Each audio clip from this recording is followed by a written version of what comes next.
Breaking news, 49er fans. There's so much breaking news. It's absolutely insane. So, what we're going to do on this live is we are going to go through and break down and analyze everything that has been happening surrounding the San Francisco 49ers. To Talanoa Hufanga signing with the Broncos. You have Aaron Banks signing with the Packers. Tons of move. 49ers signing a tight end. We've got two signings and additions for them. We'll talk about the moves they've made, maybe the lack of moves, and we'll even just kind of open it up to a broader conversation about silly season in the NFL because moves are going like crazy right now. So let's talk about it all right now. Get in here. You already know what to do. Smash that like button, and I guarantee some news is going to break while we're live on stream. So make sure you're tapped in for that. We'll get some live reactions going, most likely. But after you smash that like button, drop an SDS in the chat. And let's talk about all the moves that have been going down with the San Francisco 49ers right now.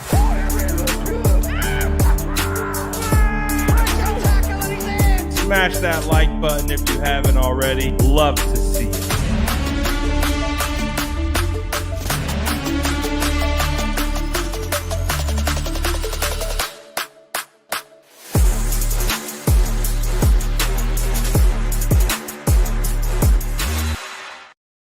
Shout out to the Sourdough Squad. We're back, baby. That's really what it feels like.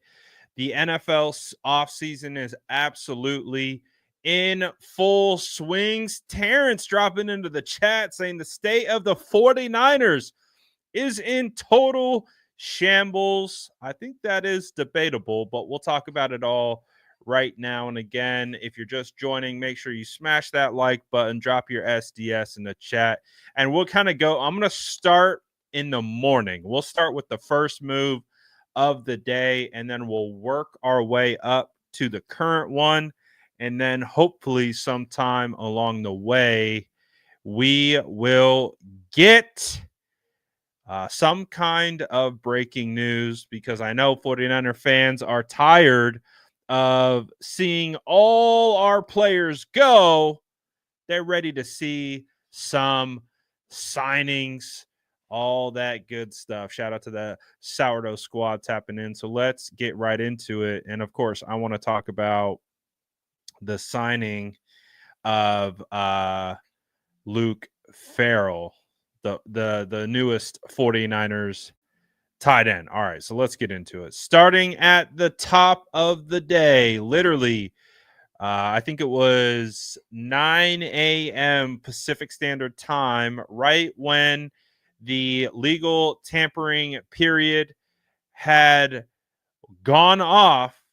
The San Francisco 49ers lost their first player in free agency to the Kansas City Chiefs, and it won't be the first time that the Kansas City Chiefs snagged a 49ers free agent. They signed Jalen Moore to a 2-year, $30 million contract.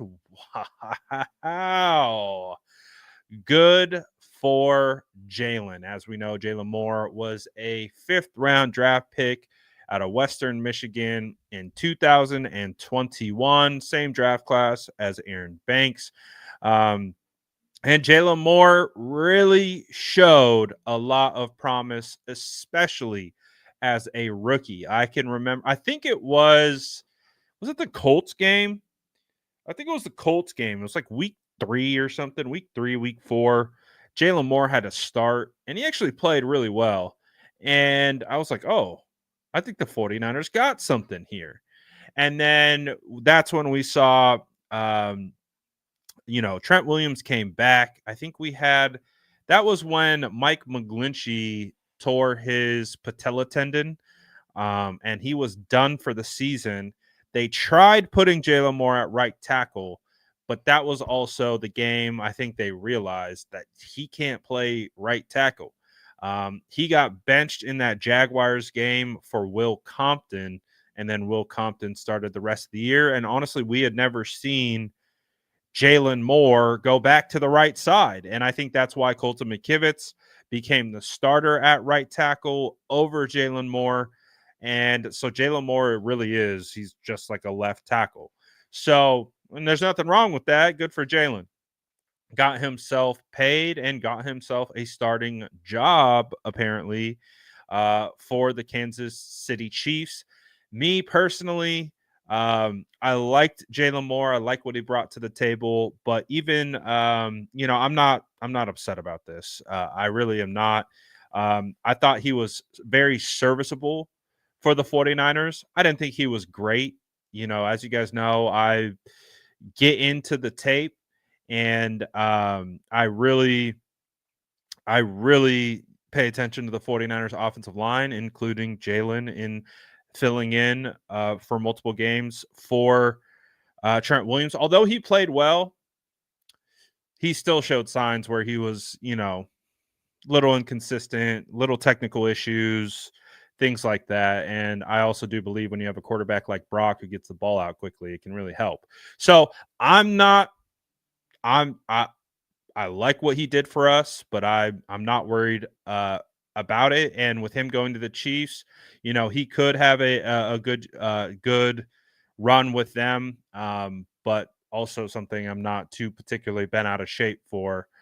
So I wish him nothing but the best, but I think the 49ers are fine. They just need depth now. I mean, depth is clearly the name of the game for the 49ers, and they lost their swing tackle. The Chiefs struck again really quickly after that.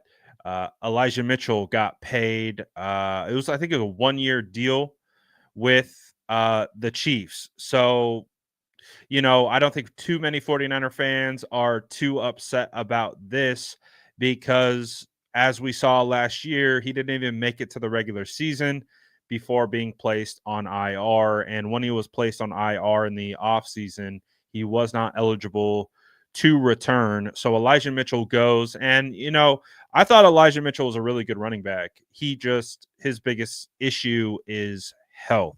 He missed more games than he could have played.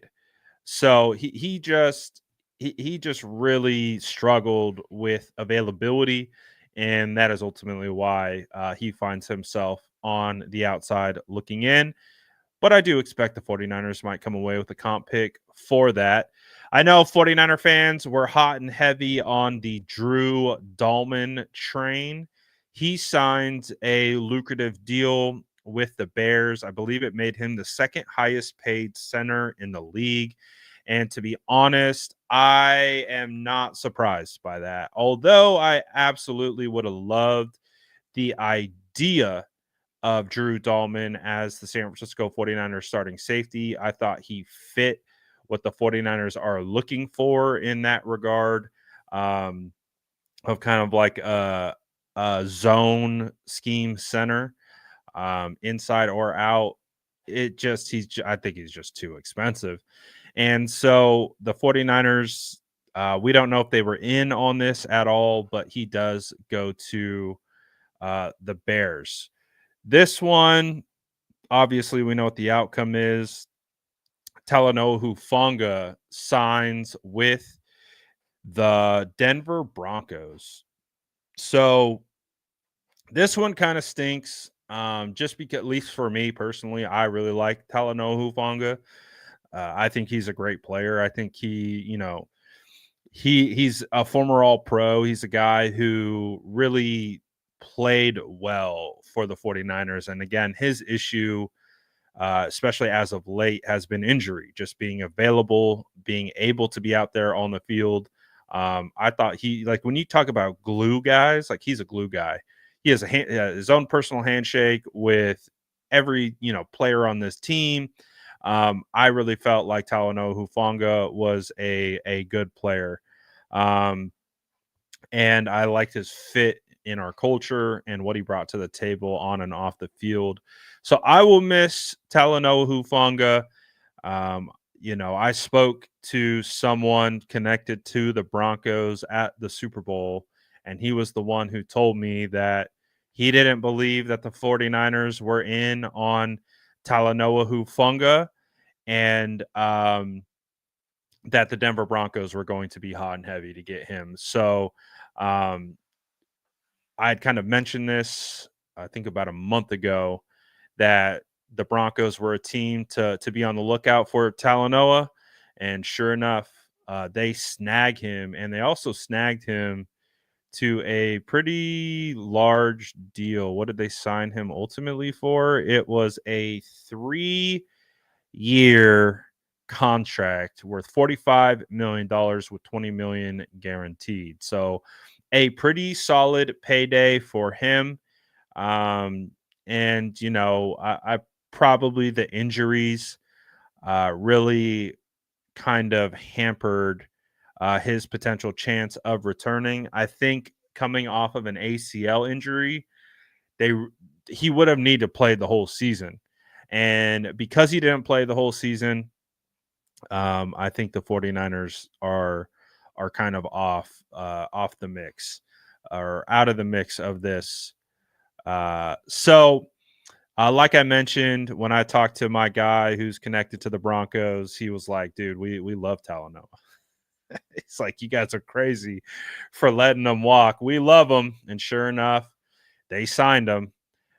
So it is what it is. It's definitely an end of multiple eras for the San Francisco 49ers in this free agency period. But we'll keep talking about it. And James says, keep up the great updates, Brad. How soon do you think we'll hear about Joey Bosa? So I was actually thinking about that prior to coming on.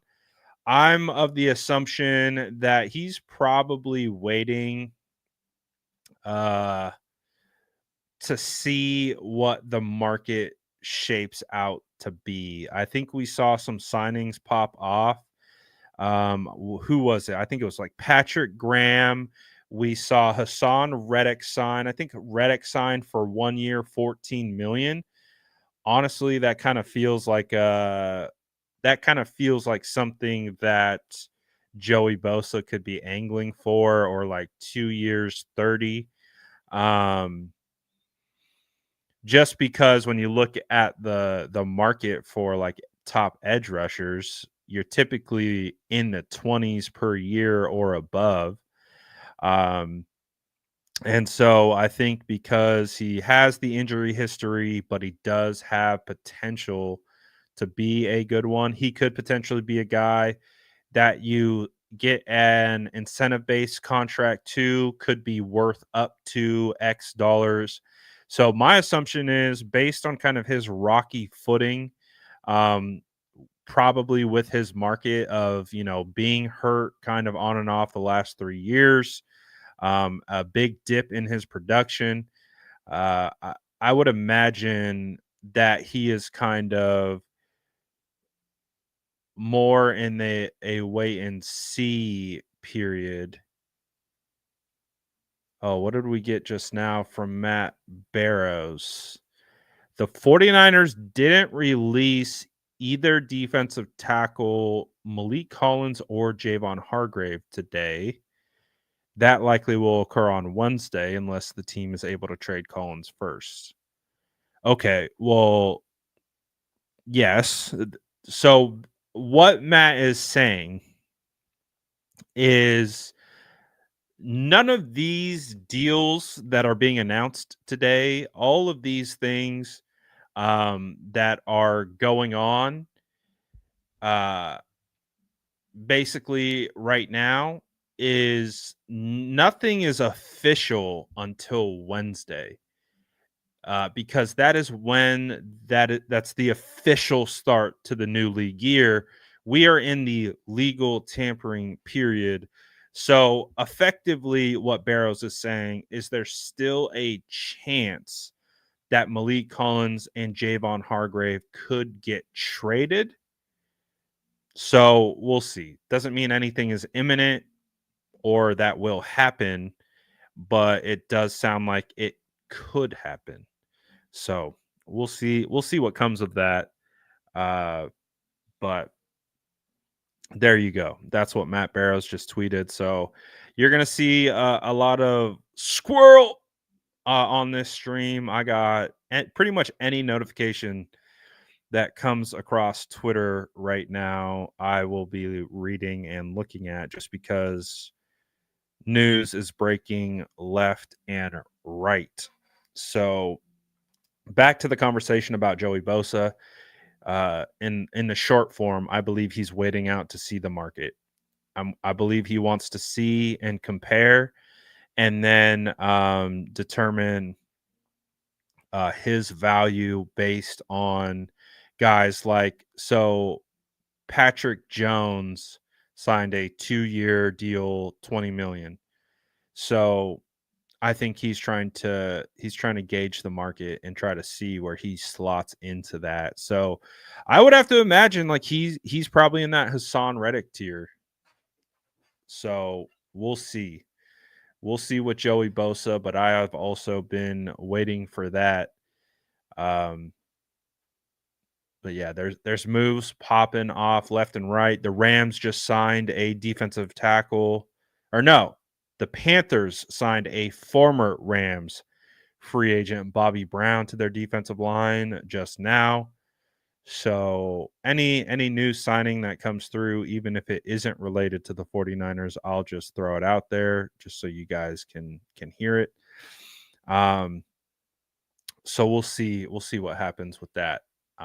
But we'll keep you guys updated throughout, and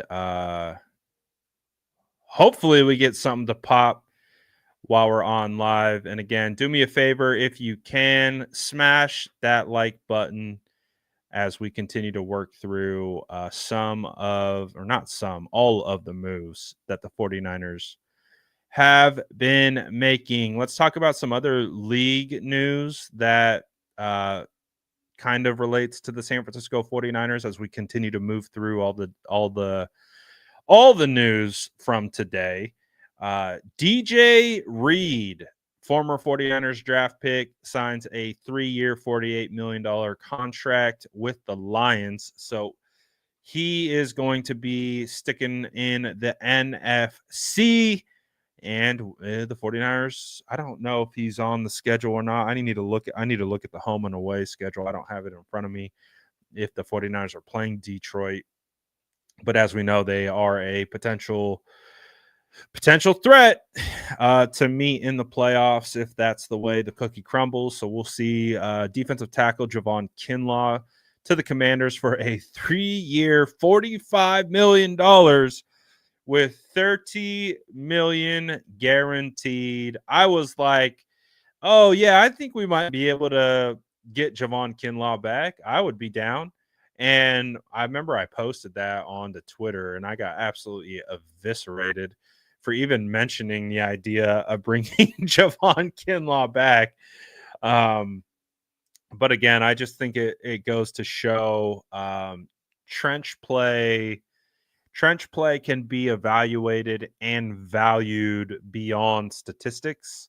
And again, that's what we do. That's why we watch the tape. That's why we try to understand on that level of how these guys are performing, and we kind of go from there. But Kinlaw, hey, good for him. He got a big bag from the Washington Commanders. And of course, it's kind of a cool story for Kinlaw because he's from that area. I believe he's from like the Washington, D.C. area. So that's, I believe, his hometown team. He reunites with Adam Peters. It's a pretty substantial contract. We'll see if he lives up to the billing. But yeah, I wouldn't say I was expecting that. I'm curious to know how the chat is feeling about this move.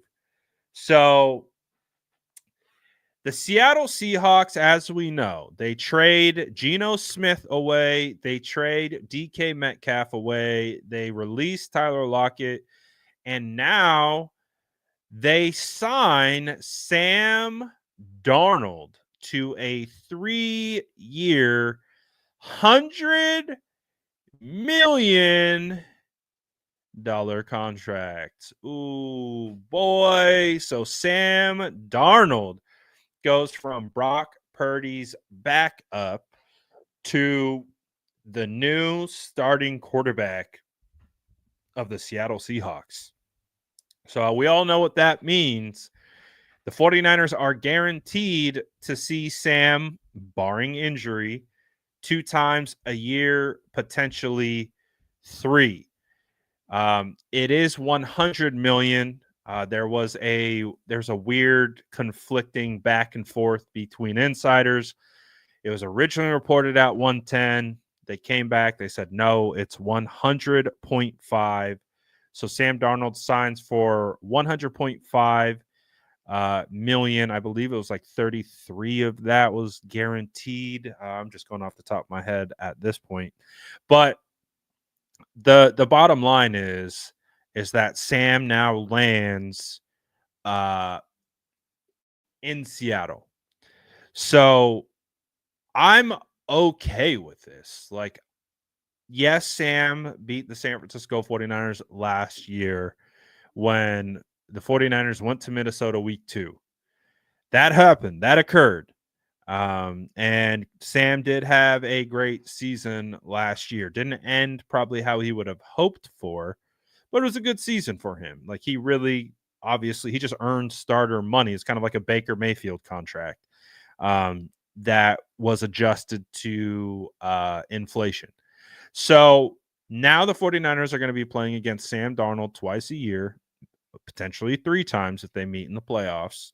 Again, if. So I'm okay with it too. I don't mind. I don't mind it. You know, he's not the worst threat I could have thought of for, it kind of feels like he's on the same level as Geno Smith, if not even maybe a little bit more volatile. So I'm okay with it. We'll see, who knows? Maybe he comes back and this comes and bites me in the butt later on down the road. But as it stands right now, based on what we know of Sam Darnold and his track record, I'm okay with it.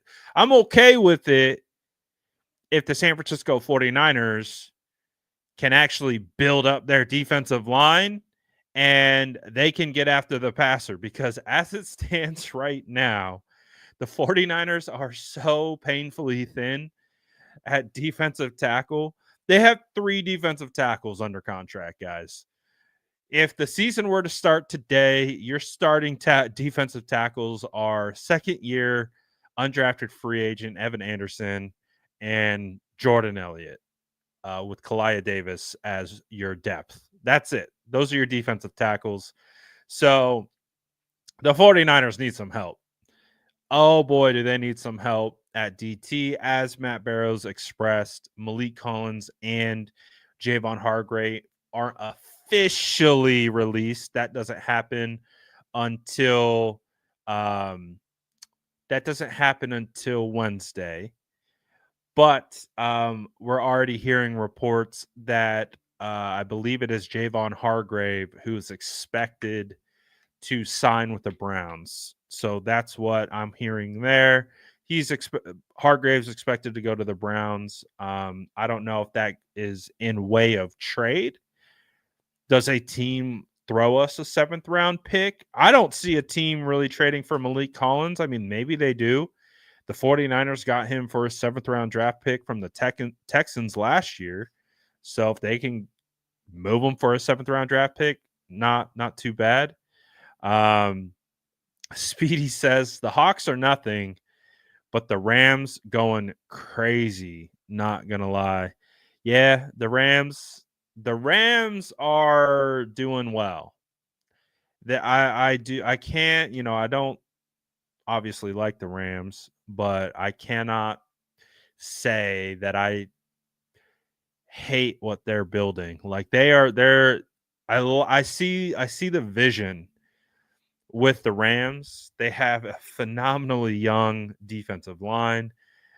They go out and get Devontae Adams. They keep Matthew Stafford around. You pair him with Puka Nacua, Kyron Williams. They signed their tackle. They were able to trade one of their expensive offensive linemen. I can't say I can't say I don't see the vision of what they're doing. I like how they're building. Unfortunately, what I don't like is that they are in the 49ers division because they're getting better, I would say. So they're getting better. I don't know if we can say right now that the 49ers have gotten better in free agency, but maybe this move, would this move help you think and believe that the 49ers got better? According to Josina Anderson, right now, the 49ers are in conversations, reportedly, to sign Jameis Winston as the backup quarterback behind Brock. First of all, I love Jameis. I got to be around him at the Super Bowl. Like just kind of he came right over by me and he started handing fans W cookies. You know how his famous "Eat the W" speech, and he's a joy. Like he would be phenomenal to have in the locker room. He probably I actually don't mind the signing as a player either. I really don't.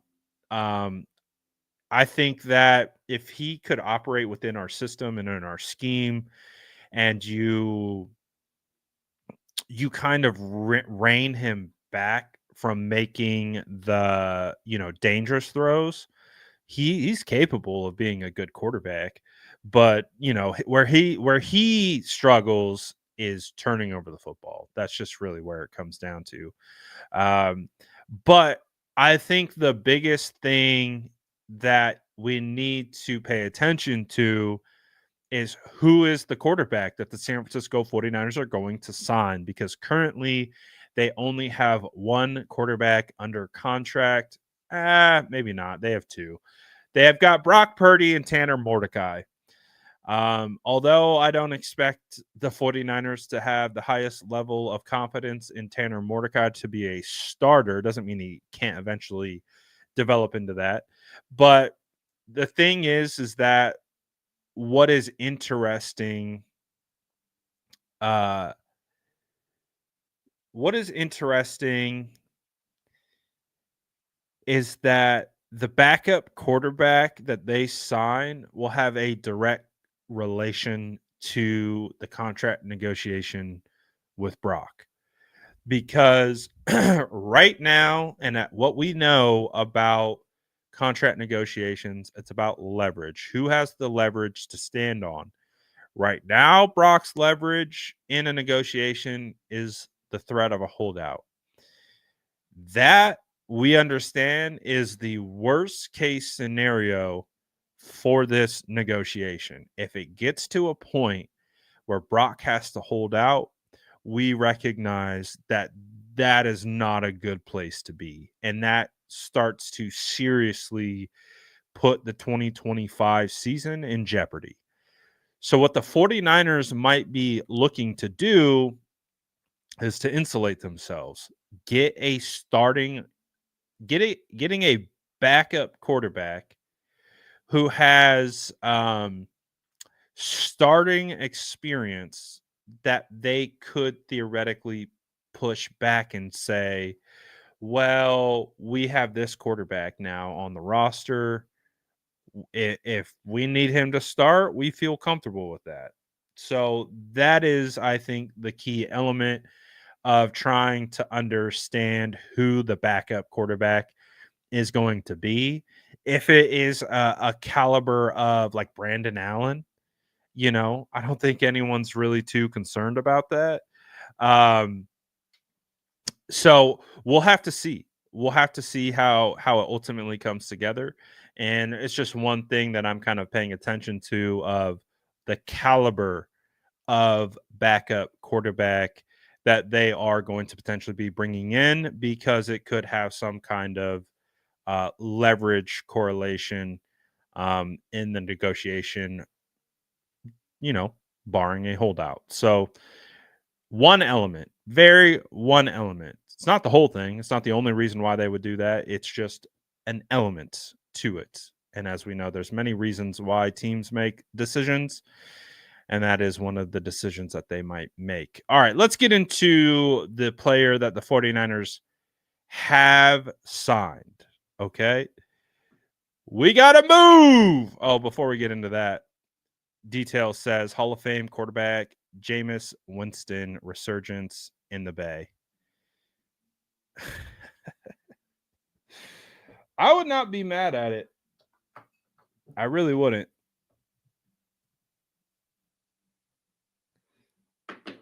I really wouldn't. So we'll see. But shout out to Detail. Shout out to everyone who sent a super chat so far. So let's get to the signing that the 49ers have made. The 49ers sign tight end Luke Farrell. All right, before we get into any further detail or analysis, I'll tell you what he signed for. He signed for a 3-year, $20 million, $11 million guaranteed. How are we feeling, ladies and gentlemen? Drop it in the chat. Scale 1 to 10. 10 being this is a home run hit. And of course, 0 being dead on arrival. How would you perceive this signing to be? The 49ers signing a what I'm calling a tight end 2 to back up George Kittle at nearly $7 million per year on average. How are we feeling about that? Okay. So this is how we gauge the chat. I'm really curious because I think the perception of this move is dependent on what you were expecting in free agency and dependent on what you think his role will be. I think if you have a better idea of the role that he will have, I think it makes more sense.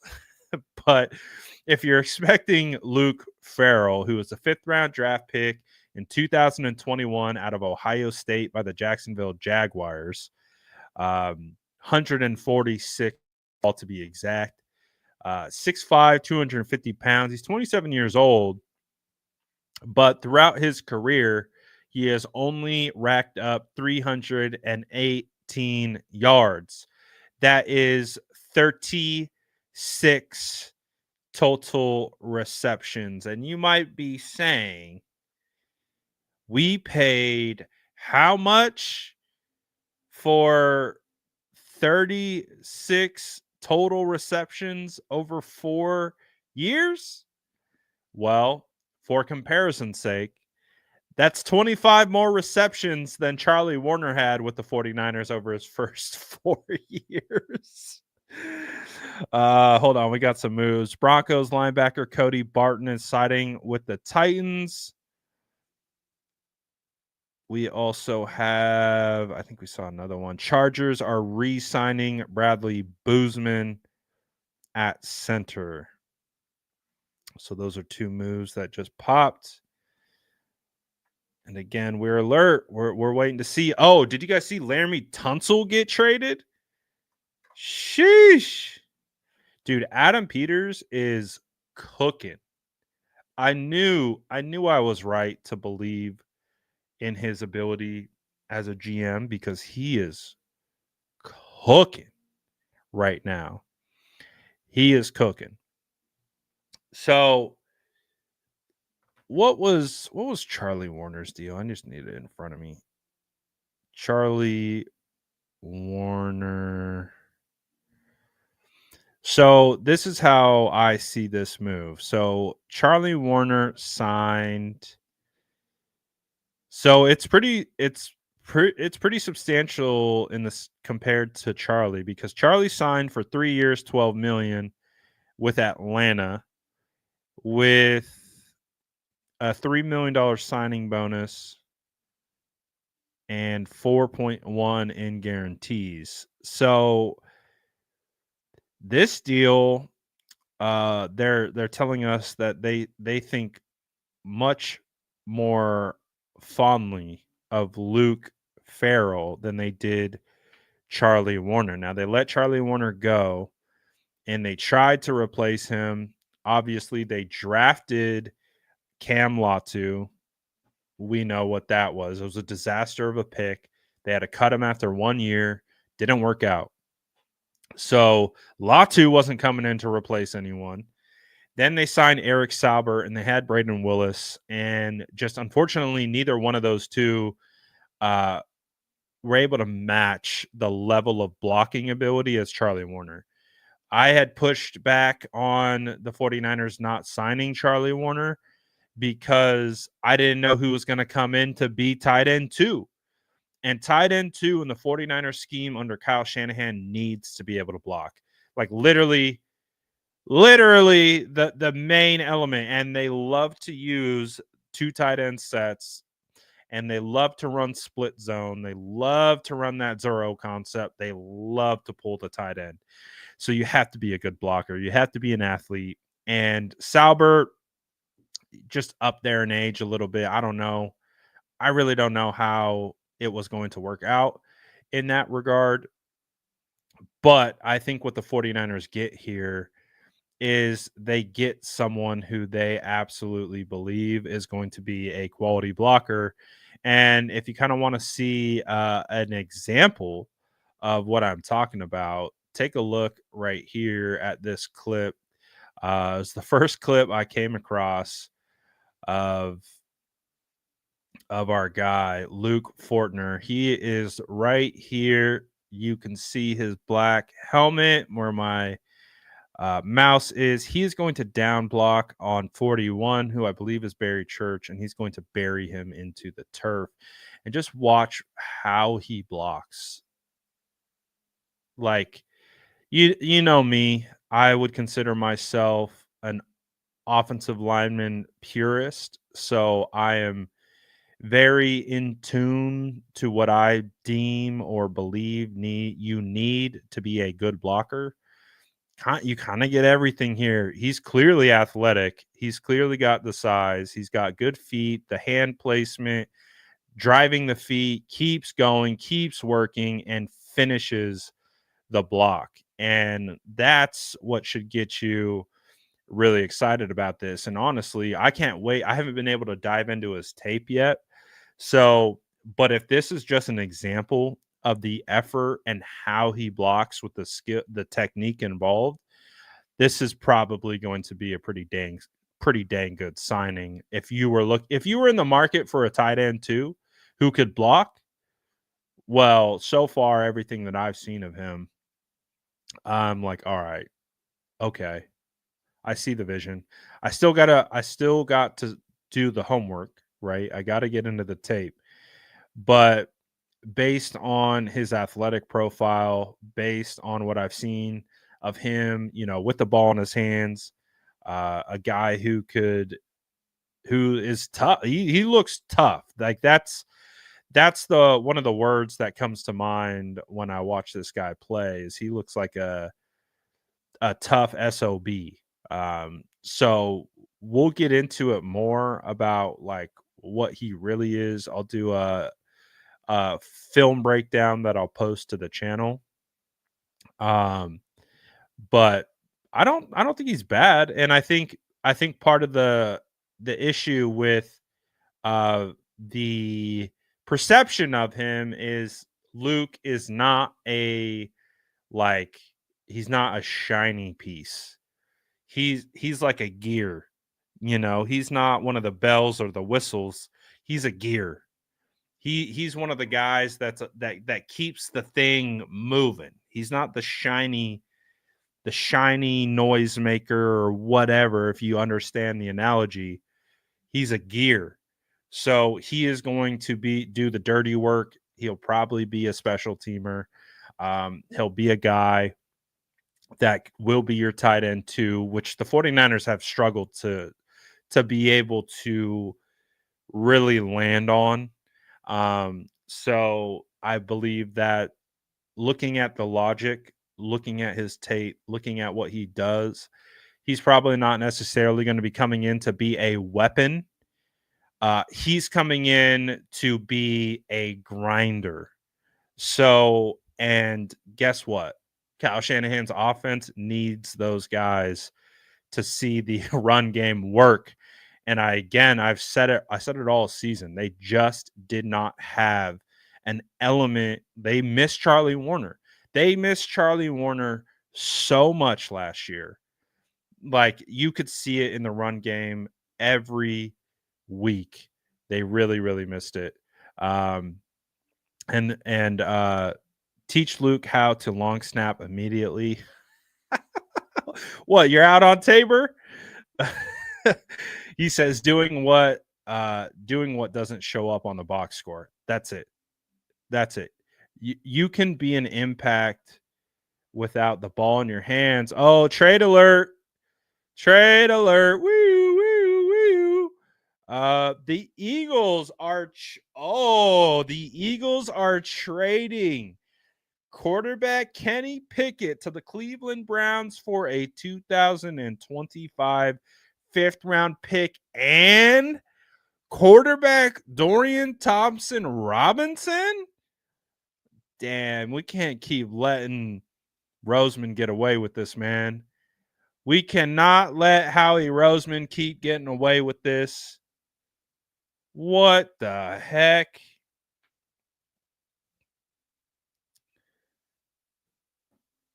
Ian Rappaport said 2024 fifth-round pick. Sounds like something I would do. All right. So, quick little reaction to that trade. I mean, Dorian Thompson-Robinson feels like a more natural backup to Jalen Hurts. Was he a rookie last year? I believe he was. DTR to me has a lot of upside.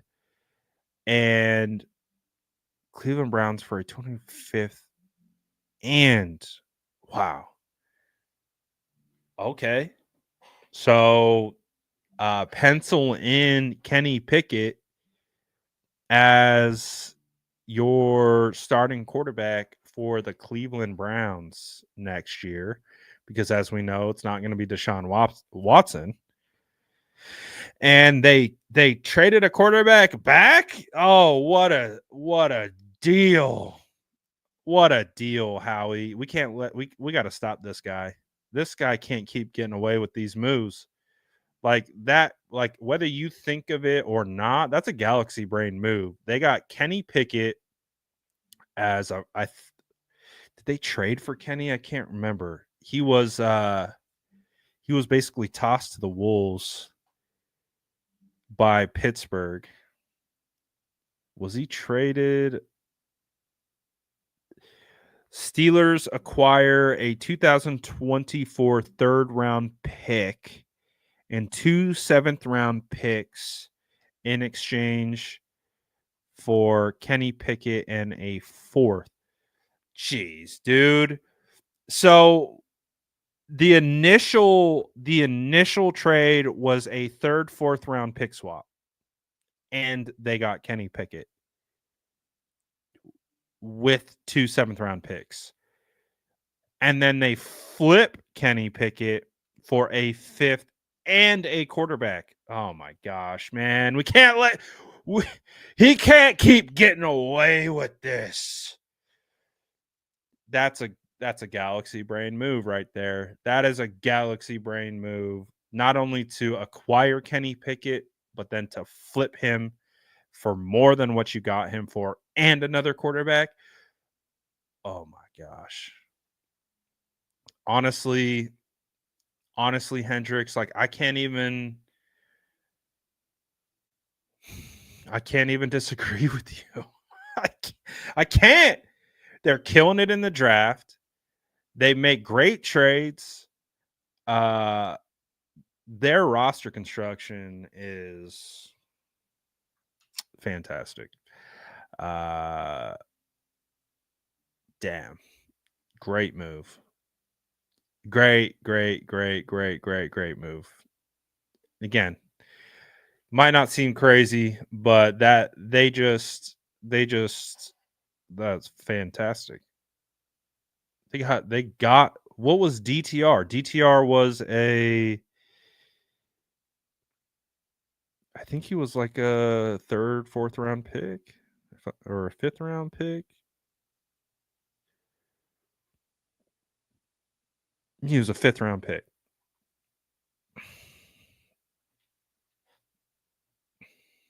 So, wow.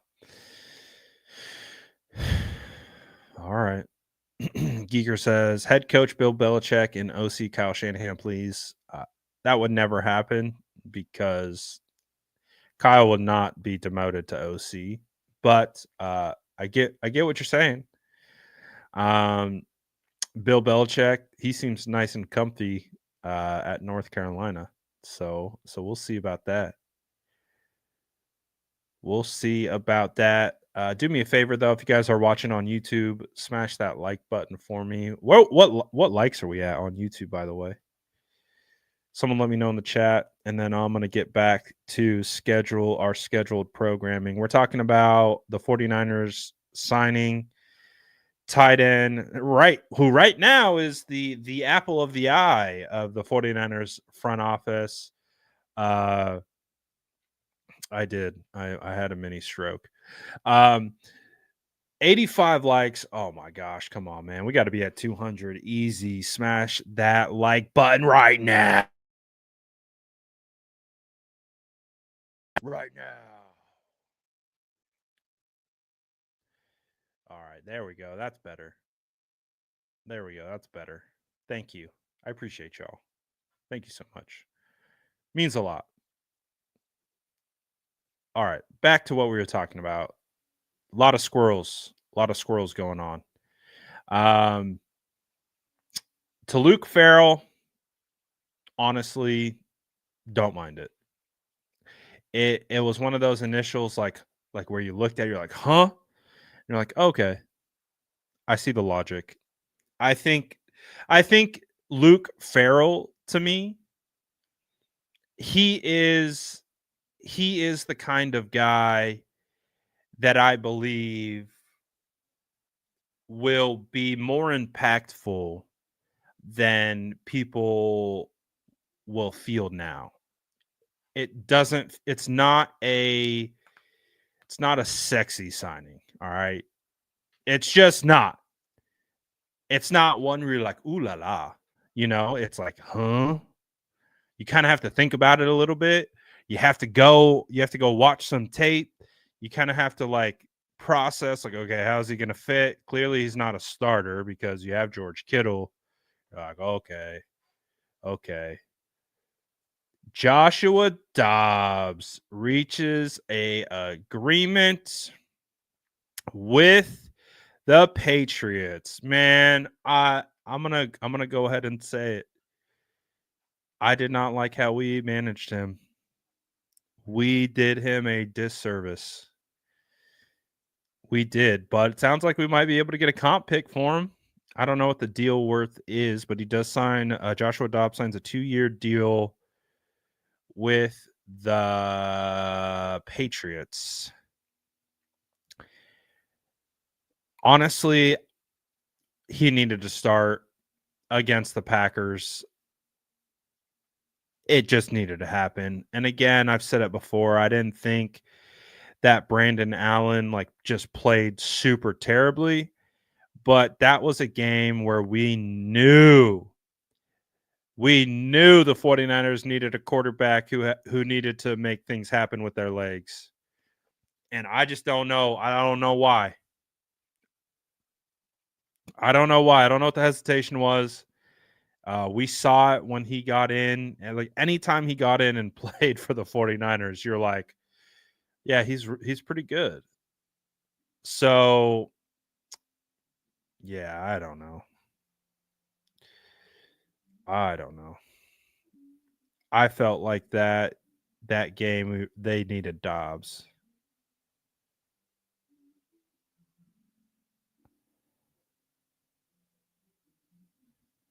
So, end of an era.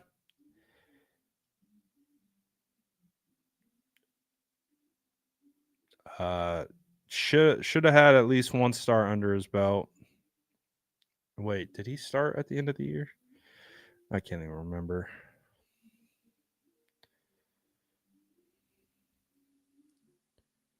Did he start the final game? I think he did.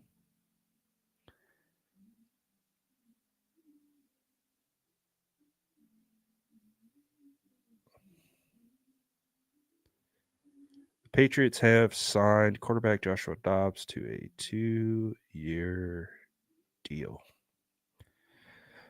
All right, but again, one of the themes of today is comp pick madness.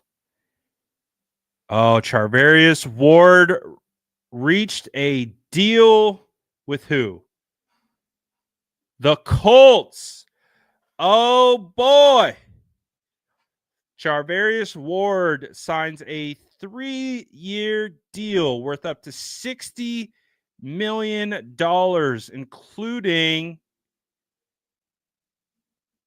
$35 million guaranteed. $20 million signing bonus. Good for Mooney Ward. Wow. I think that none of us are, I guess while we're on the topic of comp picks, there's another one. There is another comp pick that will come from Mooney Ward signing with the Colts. Jeez Louise. The 49ers are swimming in comp picks right now. Next year, the 49ers might have 20 draft picks.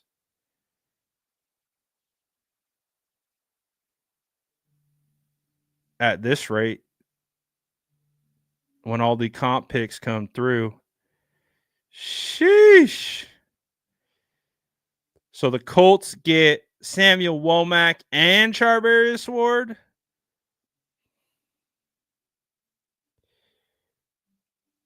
Wow. Charvarius Ward to a 3-year $60 million. Good for him. 3 years, $60 million deal.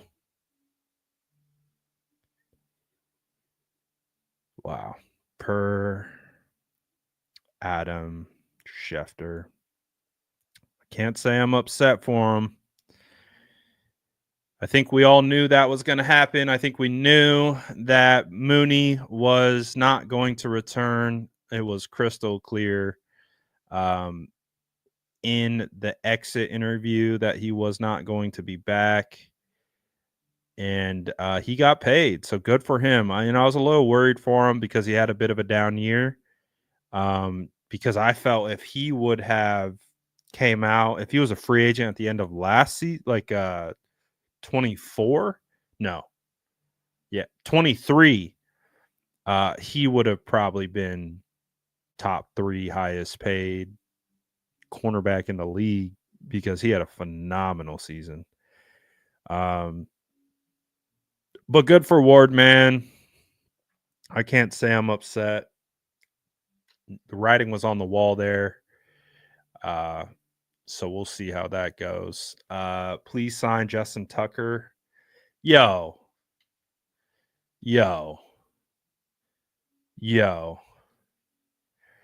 Too much stuff going on. I can't even proofread the super chats. Too many squirrels around here. But shout out to Mooney Ward. I thought he was phenomenal for the San Francisco 49ers. You want to talk about a good, free agent signing? The 49ers signing Charvarius Ward from the Chiefs was a really good free agent signing. He came in and right away became cornerback one for the San Francisco 49ers. He gets a big old payday.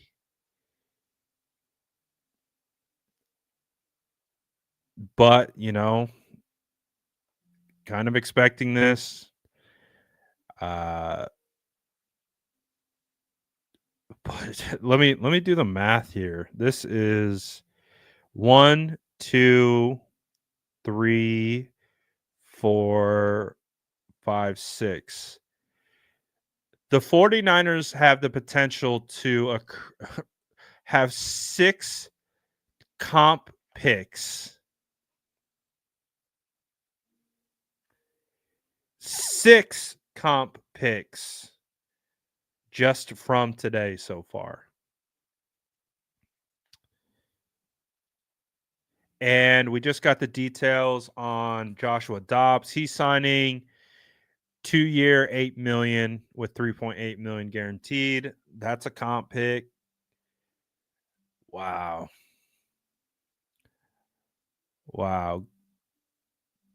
Honestly, I don't know how you can be upset with Mooney signing elsewhere, because to me it was a foregone conclusion. I think we already knew that this was going to be the outcome.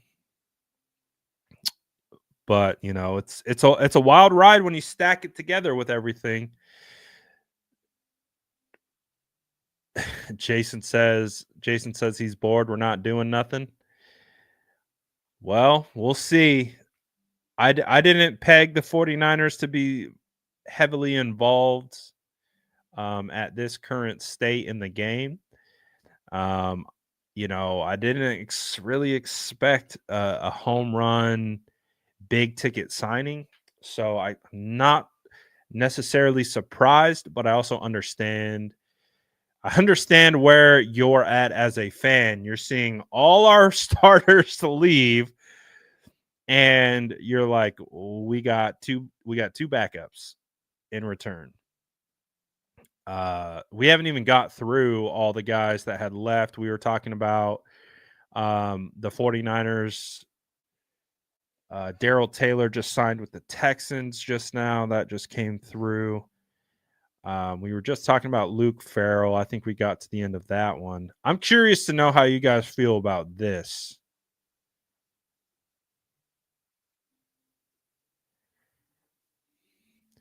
How do you guys feel about the 49ers losing Aaron Banks in free agency? Shout out to Banks, bro. You talk about securing the bag.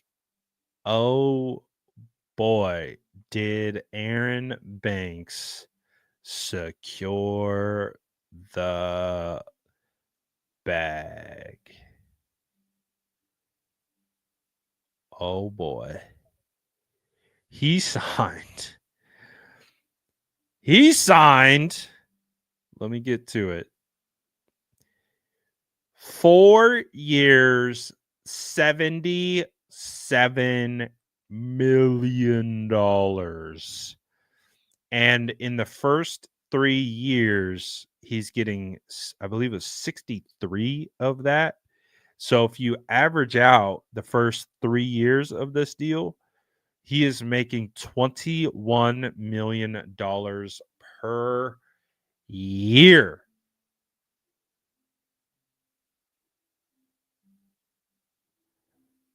Sure, Chili. Since we are in free agency time, anyone who's going to drop fake reports into the chat, I am giving mods the range. Let's do it like this, mod squad. We'll do a first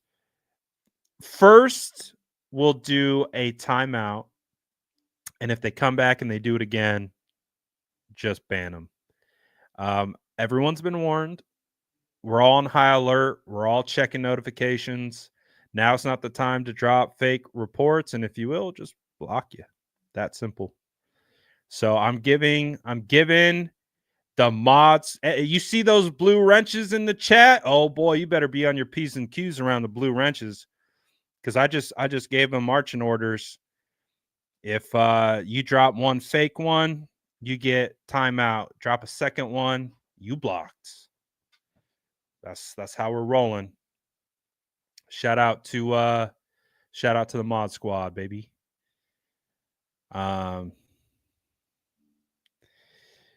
Geeker says York got his return on investment. He don't care now. Going cheap.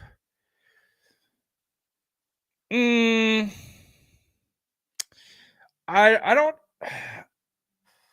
I'm not ready to say we're going cheap, because I do think it is important to keep in mind. They're all trying. Hey, it is what it is, baby. I don't know if he's necessarily going cheap. I just think that I think there's clearly we're flipping the roster. This is a turnover. Like, they're about to pay, hopefully, Brock Purdy a pretty sizable contract, and I think that it's kind of they're clearly resetting the roster. I'm not really surprised by any of the moves that they have made so far, if I'm being perfectly honest. Nothing has really jumped out to me where I'm like, oh, I can't believe they let that guy go. And that's just how I feel. Because I think if we would have had a conversation about this prior, I think if we would have went down the list of who's staying, who's going, I think almost everyone who has gone, I would have said is going. I don't expect them to return.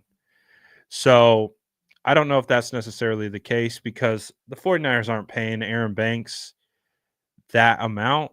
Like, oh, I missed this. Sorry about that. I missed this super chat from Jack. Since no D tackle yet, it's going to be Walter Nolan. Sorry about missing that super chat, Jack. I didn't skip over you. And just trade all assets while they got value. Like we talked about, even though it feels like they're getting nothing in return, they're getting so many comp picks. These are all picks. Every single 49er player who is signing in free agency, think of him as a draft pick. Banks, he is going to be a third-round draft pick. That's a third rounder. This move, that's a third-round draft pick next year. That's a third rounder. So, is it the greatest return on investment? Probably not, because they drafted him in the second round, but he's going to flip for a third. He's going to turn into a third next year.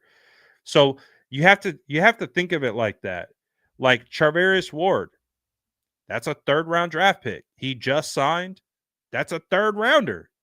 The 49ers have a couple picks coming their way.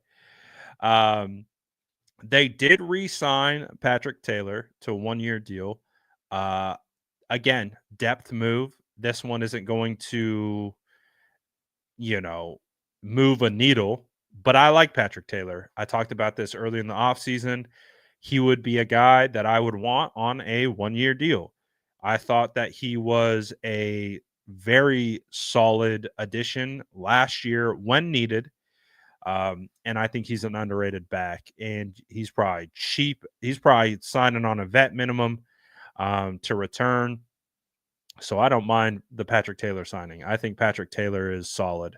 And we got a glimpse of his running style, and he is a hard-nosed downhill runner who's going to run through your face. So I don't mind it. If he's going to come in to be RB4, I'm fine with that. I'm fine with that. So let's see. Let me see. I gotta update, refresh the IG page because we've had signings. We already talked about this. This happened on stream. Joshua Dobbs signed, and then just now, 10 minutes ago, we had Charvarius Ward go for a 3-year 60. Woo! Good for Charvarius. Charvarius is a great dude, by the way, as well. So, as if we're doing the math at home, appreciate you, Dom. If you're doing the math at home, projection wise, we're looking at 6 draft picks. Yes, the 49ers have signed 2 players, but they've added 6 draft picks today. Does that make you feel better? Does that make you feel better about seeing these guys go that, we've seen a lot of guys leave, but they are getting draft picks in return. So some people don't feel better. That's fine. But I think the fact that they're not leaving for free is good. Quinn says having Kittle, CMC, Trent do no good in 3 years. Oh, you're saying trade them now? I don't know. We'll see. We will see. Cap says, you disappointed at all we didn't get Dahlman? No. Because I think I would have been disappointed if I expected them to get Dahlman. I did not expect them to get Dahlman.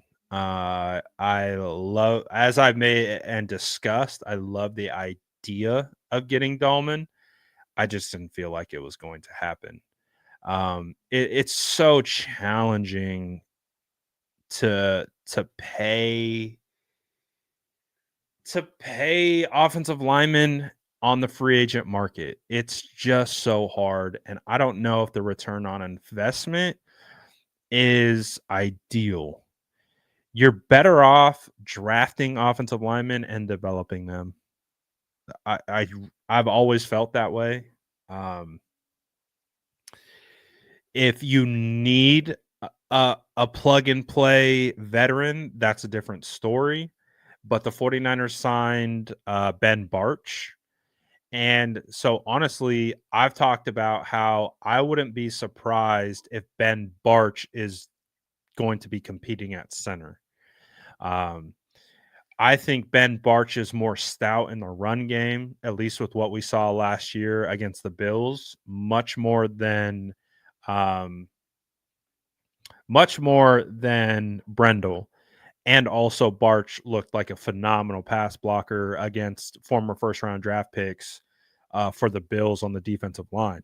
So if you want to upgrade your center position, I actually do believe you could kick Ben Barch to center, and that would actually improve that center spot. And you're doing it at such a cheap value. And then you plug in, you have Spencer Burford. He could be an option. You have Nick Zakel. You have Matt Hennessy as a potential option. You've got Drake Nugent.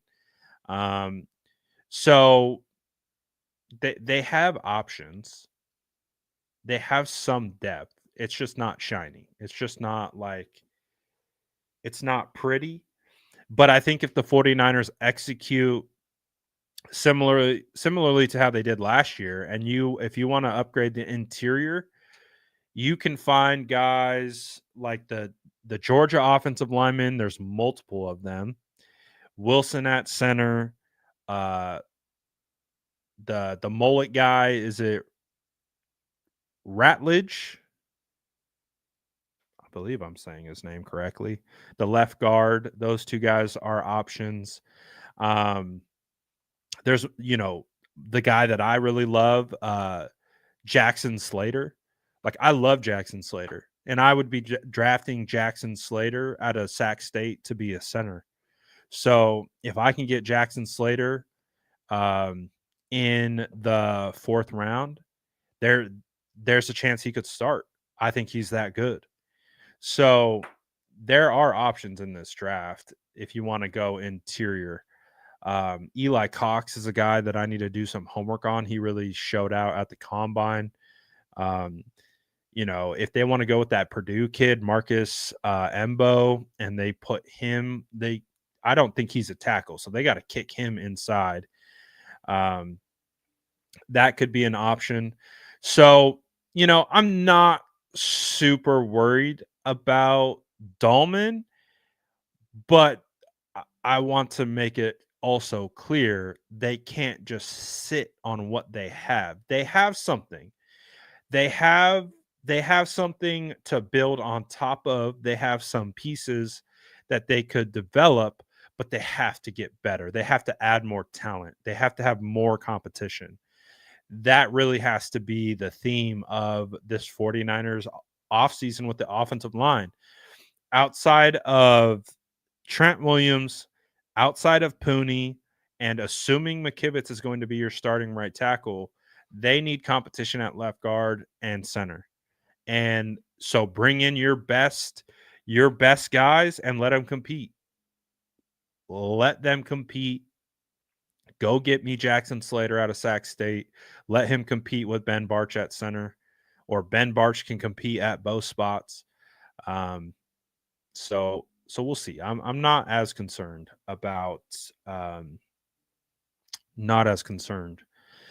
Dahlman not coming through, just because he signed he's so expensive.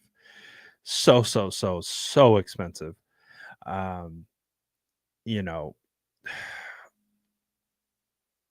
So it's kind of how I look at it. But let's see who's available. I haven't checked who's still out there. So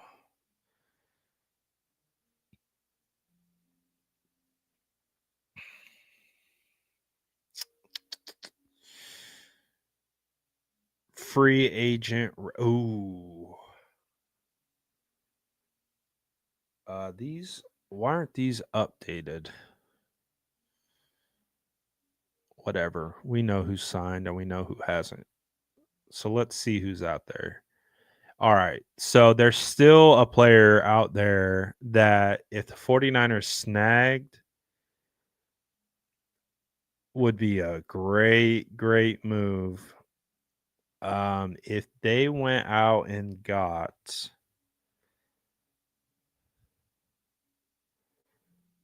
make this a little bigger. If they went out and got Javon Holland, I would be through the moon. Obviously, I like Talanoa Hufanga, as I've mentioned, but I've known that he is going to be leaving for a while now. So I've been prepared for it for a while. So not a shock to me today. But if you can get this guy, and he's going to be expensive, like you think Talanoa Hufanga was expensive, he's going to be expensive as well. So you're not bringing in Javon Holland for cheap, but I mean, he's phenomenal. Like he's such a good player, in my opinion. The fact that he's only 25 years old, which means he's just hitting his peak, like just now. The fact that he's been in the league, for his first rookie throughout his rookie contract, and he is now 25 heading into free agency. I mean, you talk about plug and play. You're paying for the prime of his career. He's been pretty good in the sense of health. And yeah, he's got a big connection with Diamador Lenore. Diamador Lenore and Javon Holland were teammates. I remember my first my first impression of Javon Holland was versus when I was watching Brandon Ayuk tape and was watching BA just carve up Oregon. And they were throwing cornerback after corner. Like they just kept rotating cornerbacks onto BA because BA was destroying them to the point where they finally said, all right, we're going to put Javon Holland on BA. And when they took their safety and they put him on Brandon Ayuk, to me, that was what told me like how good Javon Holland was. Is they're like, all right, we finally have to put our best player, who was Javon Holland at the time, on Brandon Ayuk, which wasn't his natural position. So, if you could get him, that would be sweet. That would be sweet. All right, we got a super chat. Appreciate the super chat. Baust says, I'm starting to get concerned about defensive tackle position. You and me both. It was reported that we will be releasing our starting defensive tackles. I think Jonathan Allen is a must. I agree. Yes, we are planning on either releasing them or potentially trying to trade and flip one of them for a draft pick if possible. But as it currently stands right now, the 49ers are absolutely prepared to be moving off of Javon Hargrave and Malik Collins. And those moves aren't official until Wednesday. So there is a chance that you could flip them potentially for a move. And shout out to DeMario. Somehow that super chat squeezed by. I'll circle back to that right after this. Man, so much going on. I'm missing super chats. Oh boy. But I agree. Defensive tackle, huge need. And I'm going to actually flip on over to the available defensive tackles to see who's available that maybe they can add, because they need starters. They need depth. They have 3 defensive tackles on the roster right now. And I believe that was a position where they had 12. I believe no. At any given time, they could have 10 to 12 defensive tackles.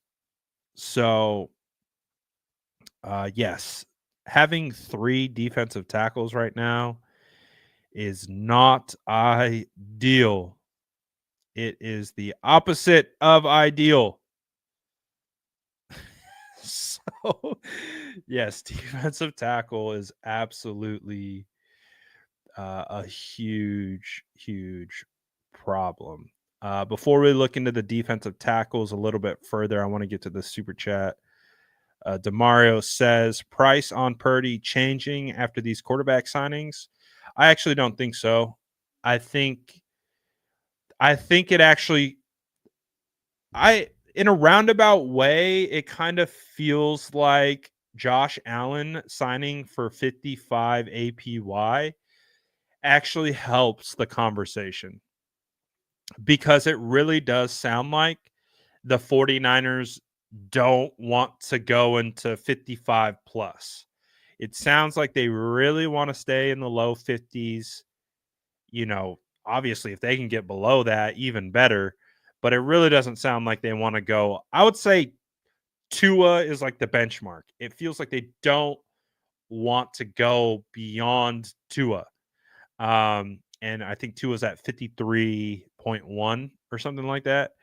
So the fact that Josh Allen signed for 55, I think helps the perception if Brock signs under 55 per year, because where Josh Allen won the trade or won the contract was he is the highest paid guaranteed money ever. And that is what's important in these contracts.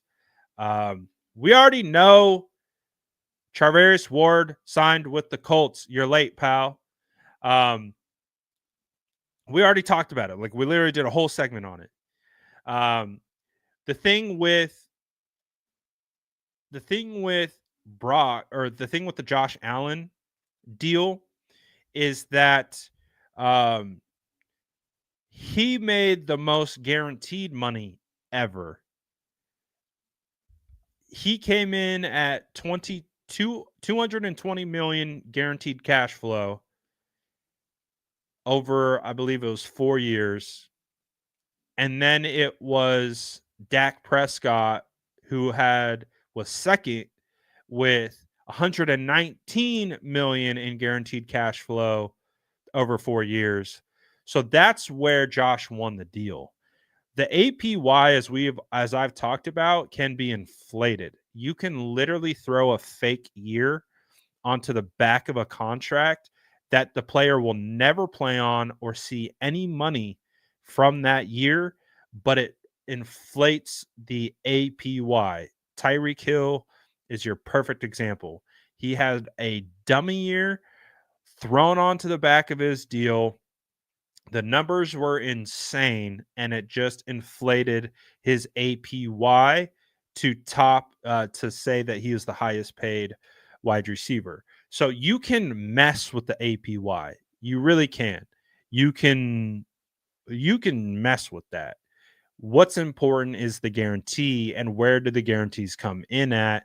I would assume baseline guaranteed money is probably going to be Jordan Love. Jordan Love had 160 million guaranteed.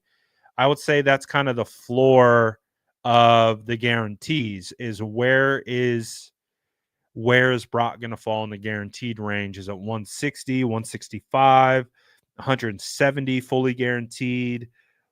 Those are the numbers that I think we need to be paying attention to more. Like I said, the APY is just for media conversation. It's just for easy to say this is the highest paid, because contracts are so convoluted with so many different structures and guarantees and all these different things, that it's really easy just to pull the final figure and calculate it based on APY to be like, this is how it stacks. And even though it does stack that way, that's not the important part. So the roundabout way of what I'm saying is I do believe that Josh Allen's contract helps the APY conversation. I don't think it really changes much of anything from the guaranteed money that Brock is likely looking for, but it might. I would say it's now less of a burden that Brock has to go for like 58 APY. So I think it's a good thing, actually. I think it's kind of I think it's something that could actually help the negotiation in a little bit. A little bit. All right, let's get back into our conversation about available free agents, shall we? We've been mentioning defensive tackles. Let's just go. We're going to go interior, I think, and edge. So Khalil Mack signed. Oh, is there a way I can do 2025 of unsigned?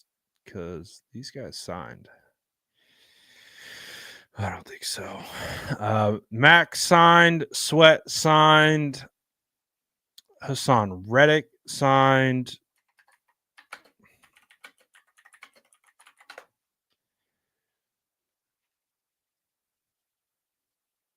Let me see if I can find.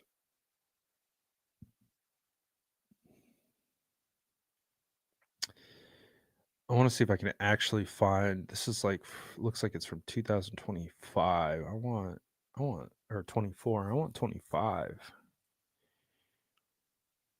No, it's not. It's not any different. All right. Not any different. Get out of my way. All right.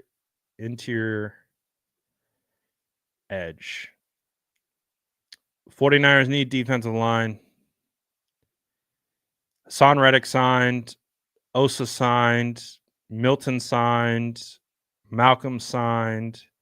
Barron signed. I don't know if I think Levi might be available. I believe Deo signed. Chase Young's available. Ooh. Azeez Ojulari still available.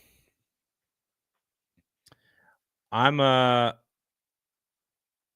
big Azeez Ojulari fan. So I wouldn't be opposed to Azeez, but I don't see it happening, especially if the 49ers are going to be signing what's his name? Joey Bosa. BJ Hill signed. Calais Campbell. Ooh. So Calais Campbell is definitely not young, but this dude's still somehow productive. He graded out as the 6th best interior defensive tackle last year. If you want to talk about just plug and play, we need 1 year, someone to take on some double teams. Calais Campbell is an interesting option. DeMarcus Lawrence, nah. Dante Fowler, Chauncey Golston, Matthew Judon. Wow, he fell off a cliff. Reed signed, Puna signed. I don't think Wharton signed. I don't think Tart signed. Uche didn't sign. DJ signed. Barnett signed. Menahue's out there. I believe Taylor's out there. Graham, Lawson. There's not a lot of options.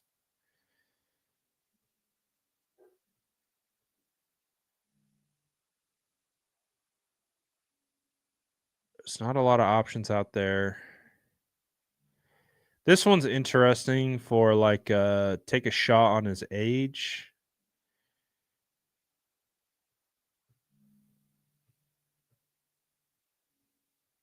Yeah, not a lot.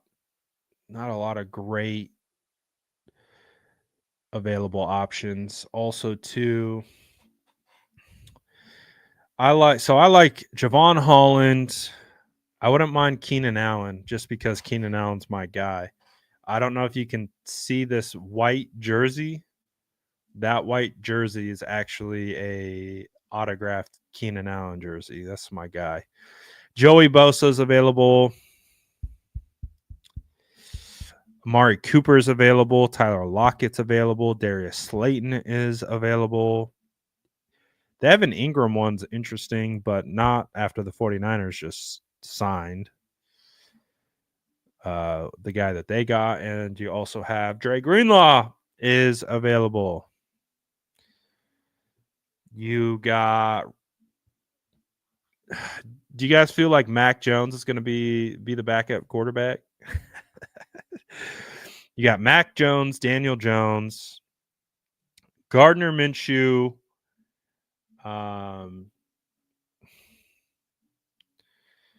Jameis Winston, Joe Flacco, Zach Wilson. Trey Lance is available. Cooper Rush, Mason Rudolph, Drew Lock,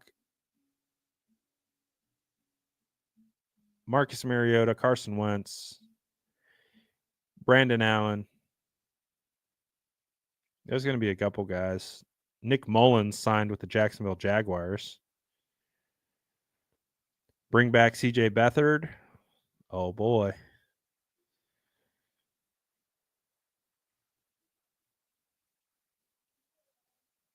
Let's see. You have actually we can just pull this up so I don't you don't have to watch me read it. Let's see.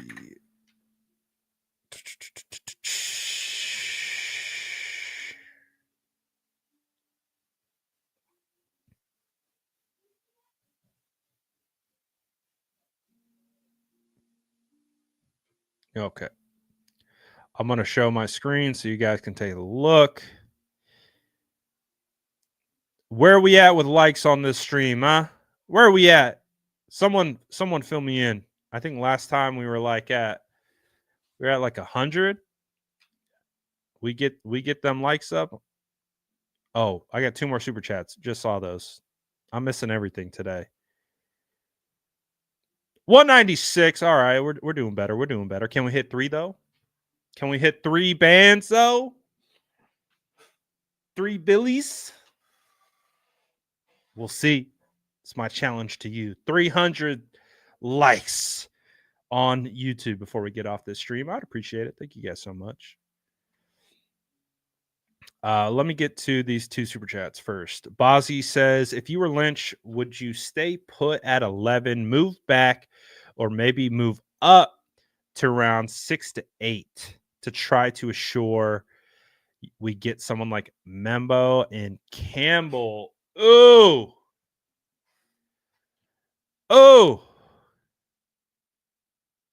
that's a great question. That is a great question. I would explore the trade up. I would explore trade up. I would explore trade down. So if it wouldn't cost me an arm and a leg to get me Membo or Campbell, I would definitely consider it. But I don't think that's how maybe the 49ers are thinking about it. I don't know if the 49ers are really looking at O-line at 11. They could, but there's a good chance that both Membo and Campbell aren't there. And if they're not there, then I really would have to look at who's available at 11. If McMillan's there, I would absolutely consider McMillan. If Mason Graham is there, I'm absolutely thinking about taking Mason Graham. If, some of the blue chip guys are there, yeah, I'm absolutely fine with staying put. But if I also look at how the board is falling and someone wants to come up and either give me a player or give me more picks in the top 75, then I would absolutely consider that too, because I do believe that the top 100 of this draft is a strength. So if you can get more picks in the top, let's say top 85, just to guarantee you get some of the good ones, I would also consider that. So I would consider everything. If we're being honest, I would consider the trade up to snag one of those 2 guys. I love both Membo and Campbell. I see the worth. I see the value. If that's not available as an option, it costs too much. I'm seeing who's available at 11. And if I feel like a guy that I really want and I just have to drop back 4 to 8 spots and I can still potentially get that guy, I would absolutely consider that as well. So basically what I am saying is I am open to everything. Review says, is there a chance we trade down multiple times throughout the first round and acquire more draft picks? I wouldn't say multiple. I would say one trade back is in the cards for sure, because I don't, the 49ers already have 11 draft picks with the Deebo Samuel trade. So how many picks are we going to have? Do we really want, 18 draft picks? Maybe now we do. If the 49ers aren't going to sign, a ton of players right now in free agency, then maybe that does make sense. Maybe you trade back and you just stack picks and you're like, you know what? We're going to go in a completely different route and we're just going to draft. We're going to draft and we're going to backfill depth that way. So I would say one time makes the most sense for a trade back.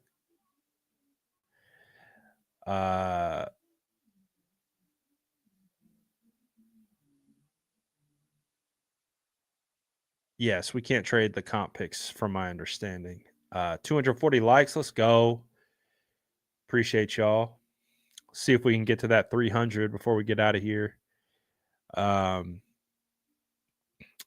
yeah, I would consider a trade back for sure.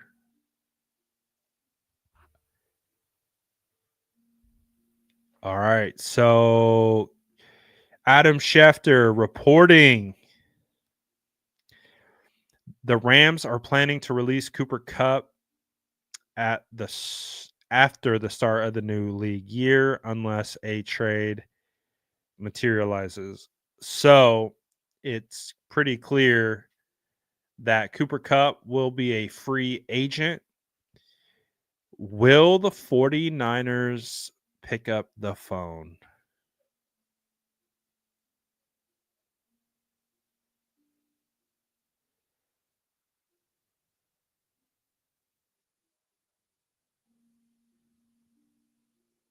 Huh.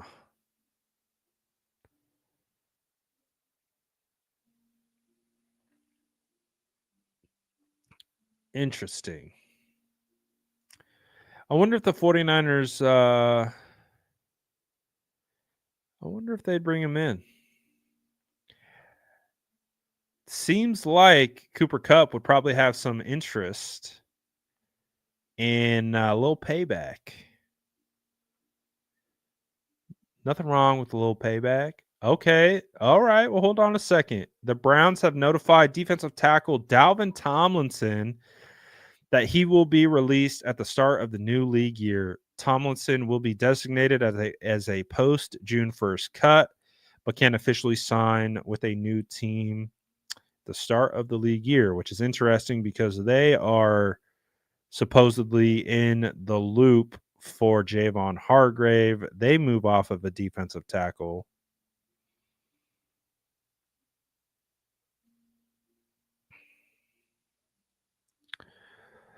All right. What would you guys consider Cooper Kupp? I think I'd consider him. It just depends on how much. Just depends on how much. I really think that's the dependent circumstance is how much would he be paid. If he was down to come in on like a little little mid-level, maybe. Jason said that white boy offense. Yeah, you'd have a lot of white boys on that offense. You would have Purdy, Juice, CMC, Kittle, Cooper, Pearsall. Oh my gosh. Oh my gosh. The allegations would run rampant. That's hilarious. I never thought about that. I never thought about that. All right. We gotta avoid the allegations. We gotta go a different route. Sorry, Cooper. Appreciate you, but we can't have those allegations hanging over our head. We're going a different route. That's nuts. I never made that correlation. Anyways, we move on. Boxing fan says, Are you this open? Are you this open? T-Mac, Will Campbell, Armand Membo, Mason Graham, Tyler Warren, Kenneth Grant, James Pierce, Mike Green, Walter Nolan, Michael Williams, Jalen Walker, Donovan, Azaruku, Shamar Stewart. Are you this open? I think I need clarification. Boxing fan, if you're in the chat, am I open to those players? I think right off the bat, McMillan, absolutely. Campbell, absolutely. Membo, absolutely. Graham, absolutely. Warren, I would like Warren in a trade back scenario, if I'm being honest. I don't mind Warren, but I would like Warren plus picks if we're gonna keep it 100. I know Warren's a popular pick, and I like Warren a lot. I don't know if I like Warren at 11.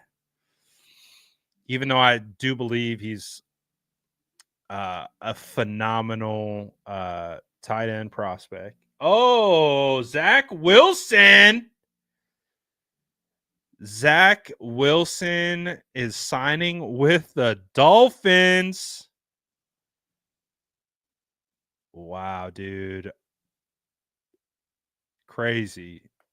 1 year, $6 million, fully guaranteed. Deal could grow. So he's on the Sam Darnold deal. Zach Wilson basically took the Sam Darnold deal that Sam signed. It could go up to $10 million. Former Chiefs defensive tackle Wharton is signing a 3-year deal worth over $54 million with the Panthers. Okay, we got deals popping off left and right now. Tier Tart to the Chargers. Oh, we have a little bit of a defensive tackle run going. Defensive tackle run. Dalvin Tomlinson released. We have Tier Tart signed. We have Wharton signed. All right. Okay. And Zach Wilson signed. Justin Fields signed a 2-year, $40 million contract with the Jets. Shout out to Justin Fields, baby. Fields Hive is still alive.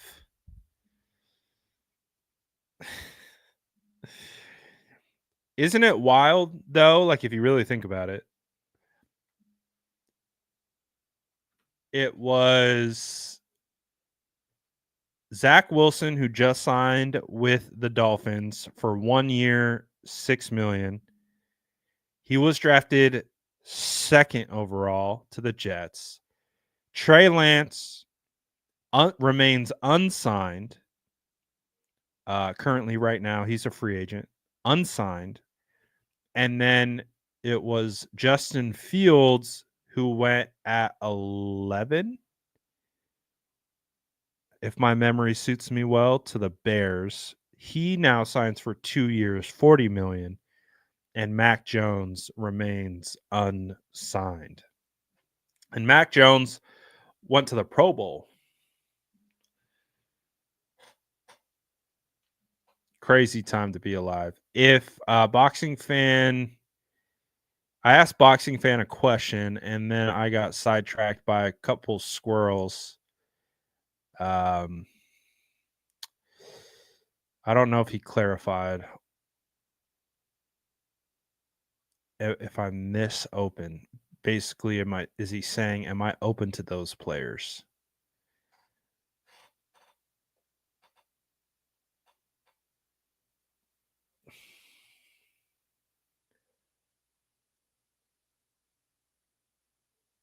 Oh, so I just found, just finding this out. Shout out to Mike. I don't know if he's in the chat. Shout out to Mike for tagging me in this. Apparently, you're only allowed a max of 4 comp picks in 2026. Based on the projected comp pick formula,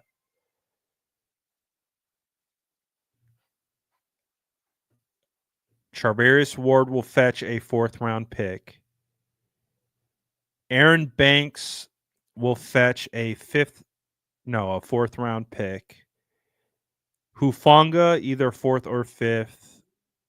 He lists Hufanga twice, so that doesn't make sense.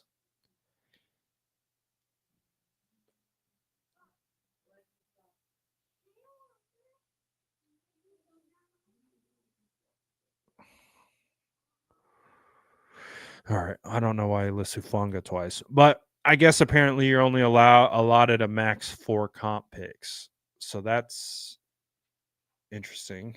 I didn't know that. All right, so still, not bad. Appreciate you, Mike. Always helps to get the tag on something because there's so many things going on. But basically, I think what I was saying was, for Dre, thank you. For Dre, got it.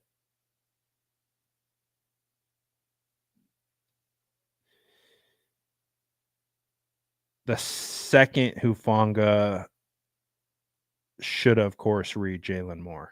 Got it. Got it.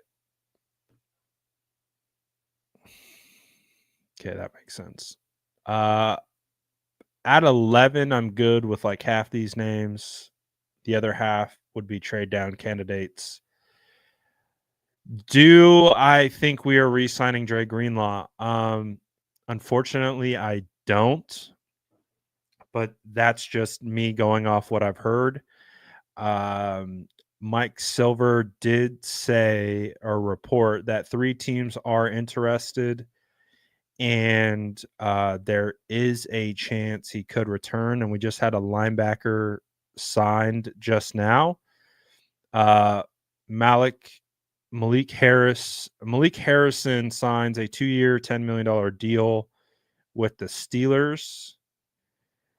So I don't know. I think it all depends on the market, but even so, like I said, the reasons that I've heard Dre won't be returning don't necessarily have to do with the market.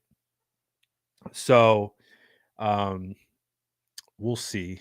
We'll see what happens there. Maybe if there's nowhere for him to go and all the potential spots for him to be an LB1 dry up. Oh, wow. Okay. Former Colts Ryan Kelly reached an agreement with the Vikings on a 2-year, $18 million deal.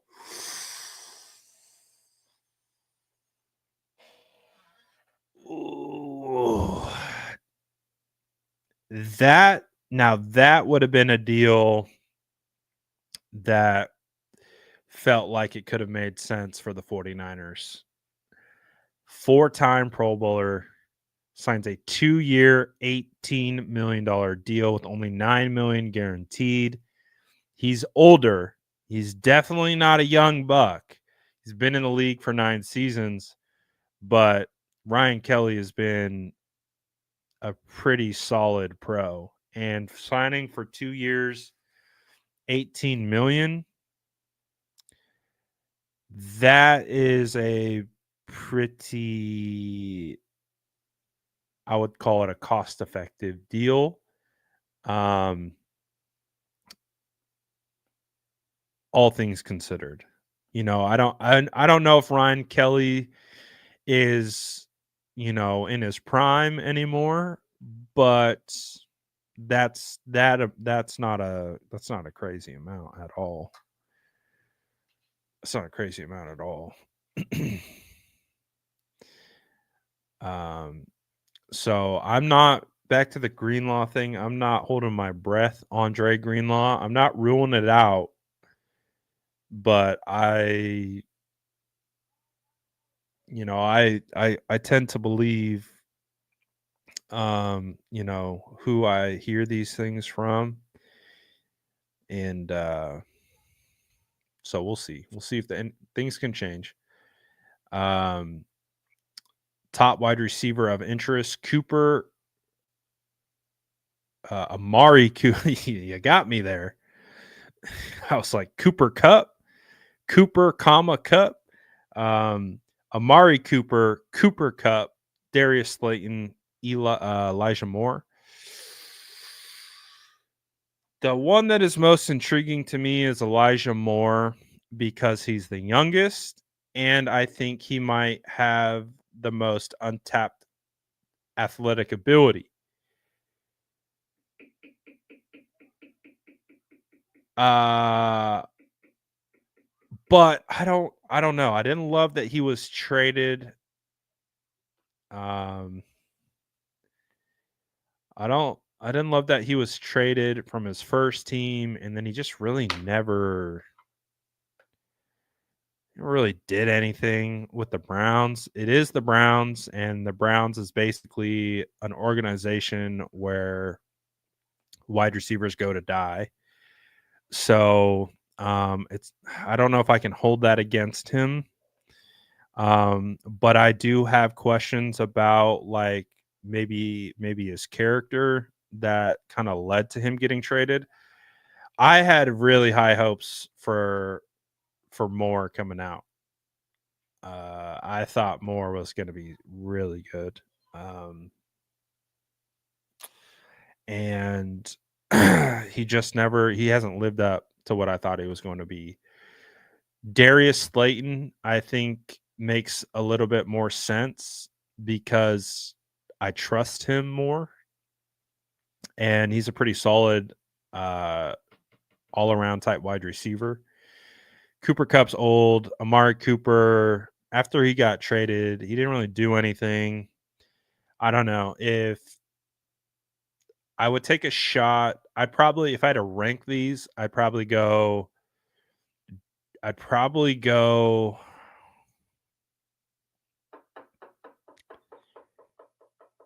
That's a tough one.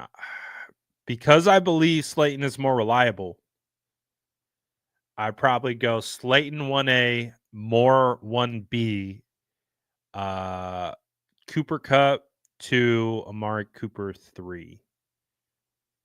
But it's paper thin margin between Cooper and Cooper. You could honestly interchange those guys. I wouldn't be too upset about that. But Elijah Moore, pretty solid. Elijah Moore is the most upside out of any one of these. Darius Slayton's the most reliable. So that's how I would weight it. Speedy said that list is backwards as F. Not if you're trying to get younger. I respect Cooper Kupp and what they've done, and I respect Amari Cooper and what he's done. I'm trying to get younger. I've told you guys when it comes to roster construction, I am an admitted ageist, and I'm not trying to get older. The 49ers have seen some players, fall from grace on their roster. I'm not trying to see that right now. I'm just not trying to see that. So I would take them. I would have them, but I'm an ageist. I'm trying to get younger right now. I'm trying to get younger. I'm trying to get guys that we can grow with. I meant, are you open to trading up or back for either? Yes. Yes, I am. Yes. I think, okay, that makes a lot more sense with this list that you had. Yeah, for sure. I would definitely be open to trading up for McMillan. McMillan, I don't know if I trade up for McMillan. But I'll definitely be open to trading up for Campbell, Membo, Mason Graham potentially, Tyler Warren. Like I said, Tyler Warren, if you could trade back 3 spots and get Tyler Warren, sure. Kenneth Grant, trade back a couple spots. James Pierce. I think he's a phenomenal player, but there's questions about his character. Mike Green, I really like. I like Mike Green as a trade back candidate. Walter Nolan feels like he could be a trade back candidate. Jalen Walker, haven't done enough work on him. I've done a trades pool. He's a pretty exciting athlete, but I need to see more. Michael Williams, same with him. Membo won that battle when they went up against each other. Donovan Easy E, he's a trade back guy. Shamar Stewart scares me. Potential trade back guy. But I also, if Walter Nolan is the pick at 11, not be upset at all. I like Tyler Warren, or not Tyler Warren, Walter Nolan for sure.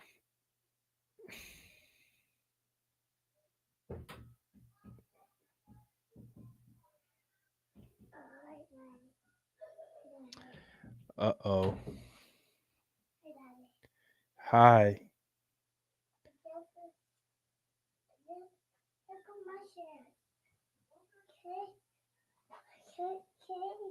What?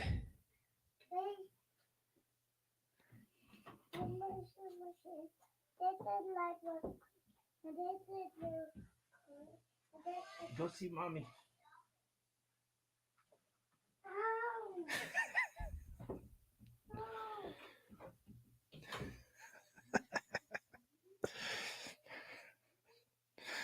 You guys didn't see anything.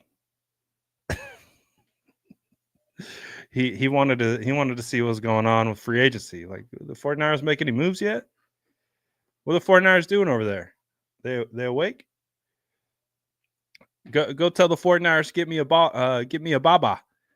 Hey, I need a baba. Hey, 49ers, what's taking so long? He's like, give me baba. Tell 49ers, give me baba. All right, pal. Relax. We'll get you your baba.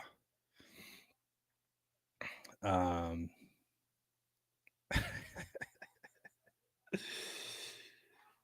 right. We're 2 hours in. We'll see what other moves. Panthers are re-signing cornerback Michael Jackson, 2-year deals, $14 million. Oren Burks signed to the Bengals. Wow. He gets 2 years, $5 million, and an opportunity to start. Okay, good for Oren. Shout out to Oren. Talked to him at the Super Bowl. So he gets a starting job. Potentially. Oren is like the ultimate bargain linebacker.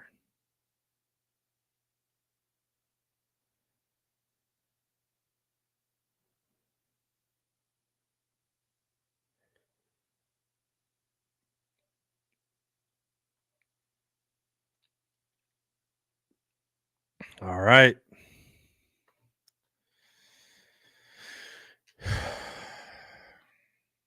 Justin Reed?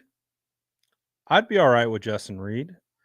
That would be a full circle moment, obviously, with his brother being drafted by the 49ers. I would prefer Javon Holland. Like, if the 49ers going big. So that seems like the holdup right now with the safety market is they're kind of waiting for Javon Holland to pop.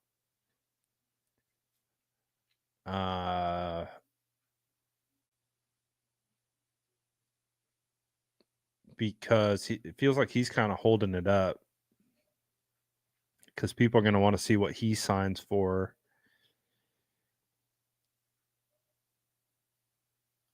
I mean, I wanted Trayvon Moehrig, but he signed to the Panthers. Holland's left. Reed is left. Justin Simmons is left. I wouldn't mind Justin Simmons, especially. He's older, but you'd probably get him for a little bit cheaper. Andre Cisco, interesting. I was a Richie Grant fan of when he was coming out. I don't know how. I don't think, I think he's been kind of middle of the pack with Atlanta, so I don't know if he really has done much over there. Ashton Davis, Mike Edwards. Not a lot of great options.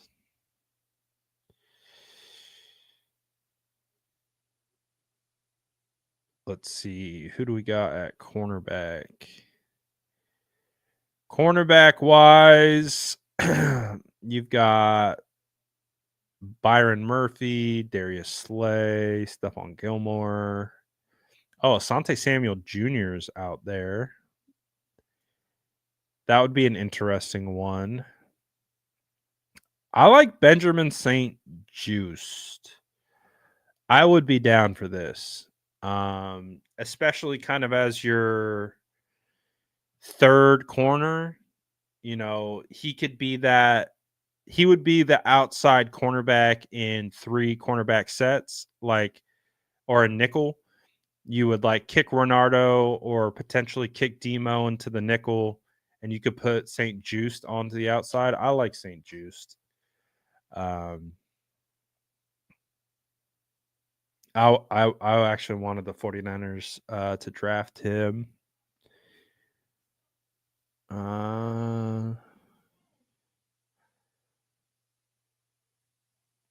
Mike Hilton as a cheap nickel, I wouldn't be opposed to either. Let's see.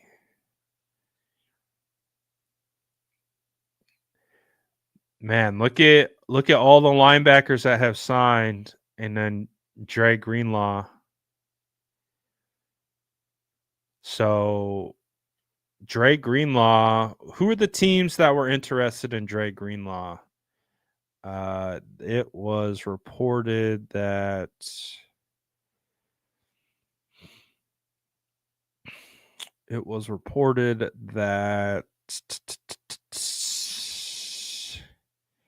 Falcons, Texans, Broncos. And unfortunately, none of those teams have signed a linebacker. So the teams that are interested in Dre Greenlaw are still have not signed a linebacker.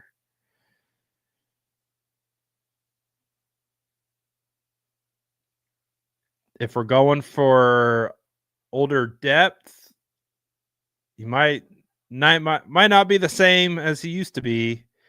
Shaq Thompson, if we can convince Eric Kendricks. Ooh, bring me my boy. Bring me Divine Diablo. All NFL name team. If you can bring me that guy, I would be hyped off that. He is a very athletic linebacker. Ooh, what about this guy? Word on the streets saying he's fresh. You know, didn't really finish out the year. Maybe the 49ers could be interested. I'm joking. Don't kill me. It's a joke, please. Please read through the sarcasm. Isaiah Simmons, I'd be open to it. He said, not that rich guy. Not that rich guy. Damn. I hope we can land Jonathan Allen. I wouldn't mind Calais Campbell on a 1 year.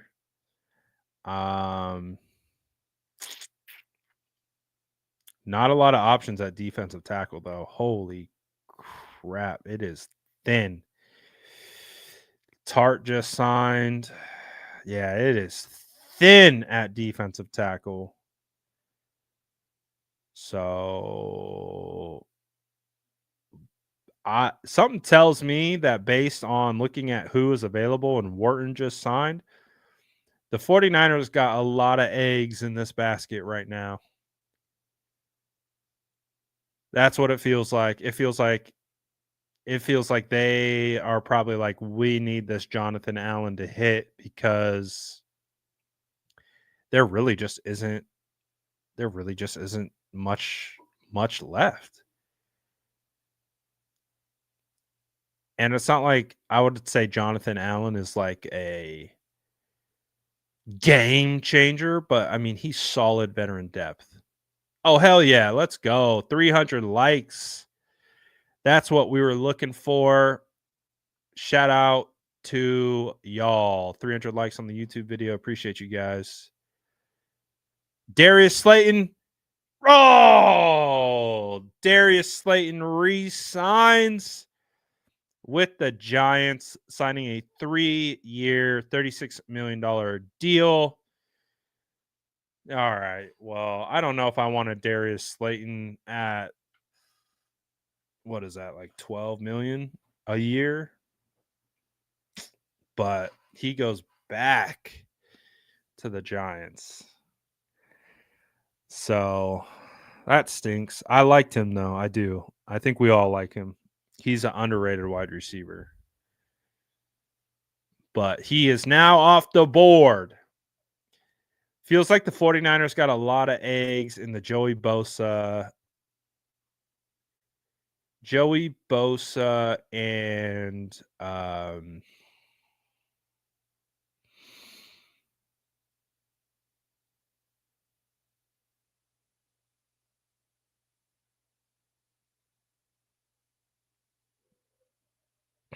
Joey Bosa and Jonathan Allen basket.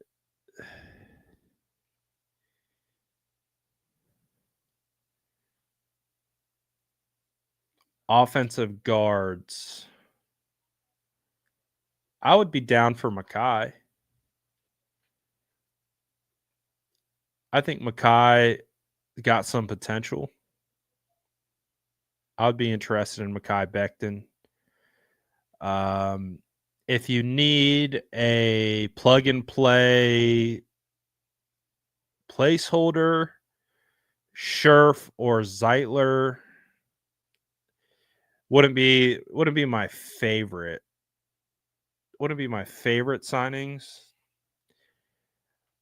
Tevin Jenkins is younger. Dalton Reisner, I'd be down for. James Daniels. I didn't know James Daniels was coming off a torn Achilles. That's kind of sketch. But that kind of sketch could work to the 49ers' advantage, because if you can get James Daniels for a very cheap prove it deal, then I would absolutely consider that. Because I'm a big fan of James Daniels.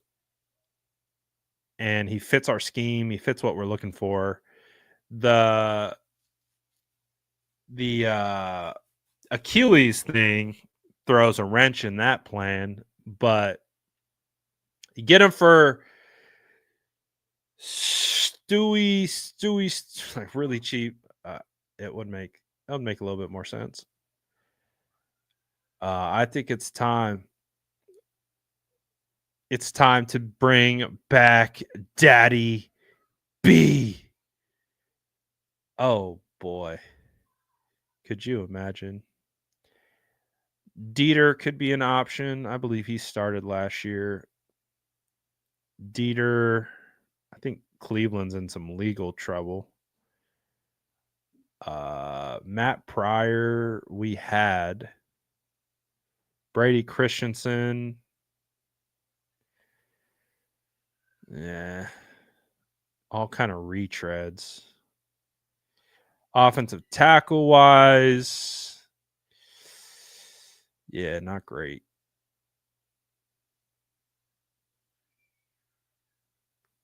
Maybe Dylan Raduns.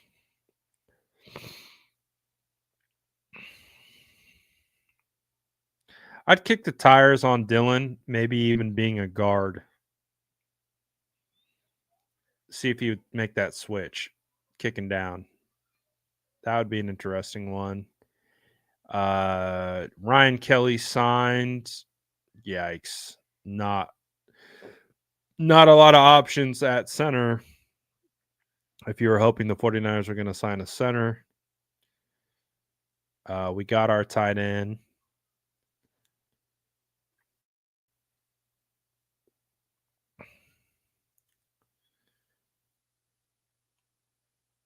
Wide receivers, no to Stephon Diggs because he seems like a head case.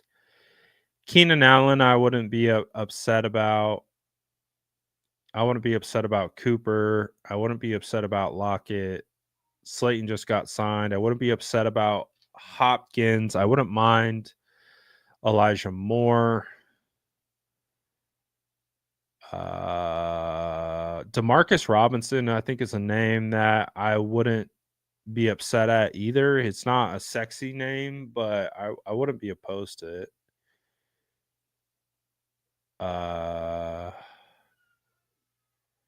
Zay Jones, former draft crush of mine. I loved Zay Jones coming out. I thought he was going to be so good. Didn't really pan out. I wish Rondale Moore didn't tear his Achilles last year. That sucked. Yeah, not a ton of options there. I don't think we're going running back. Yeah, so those are the options.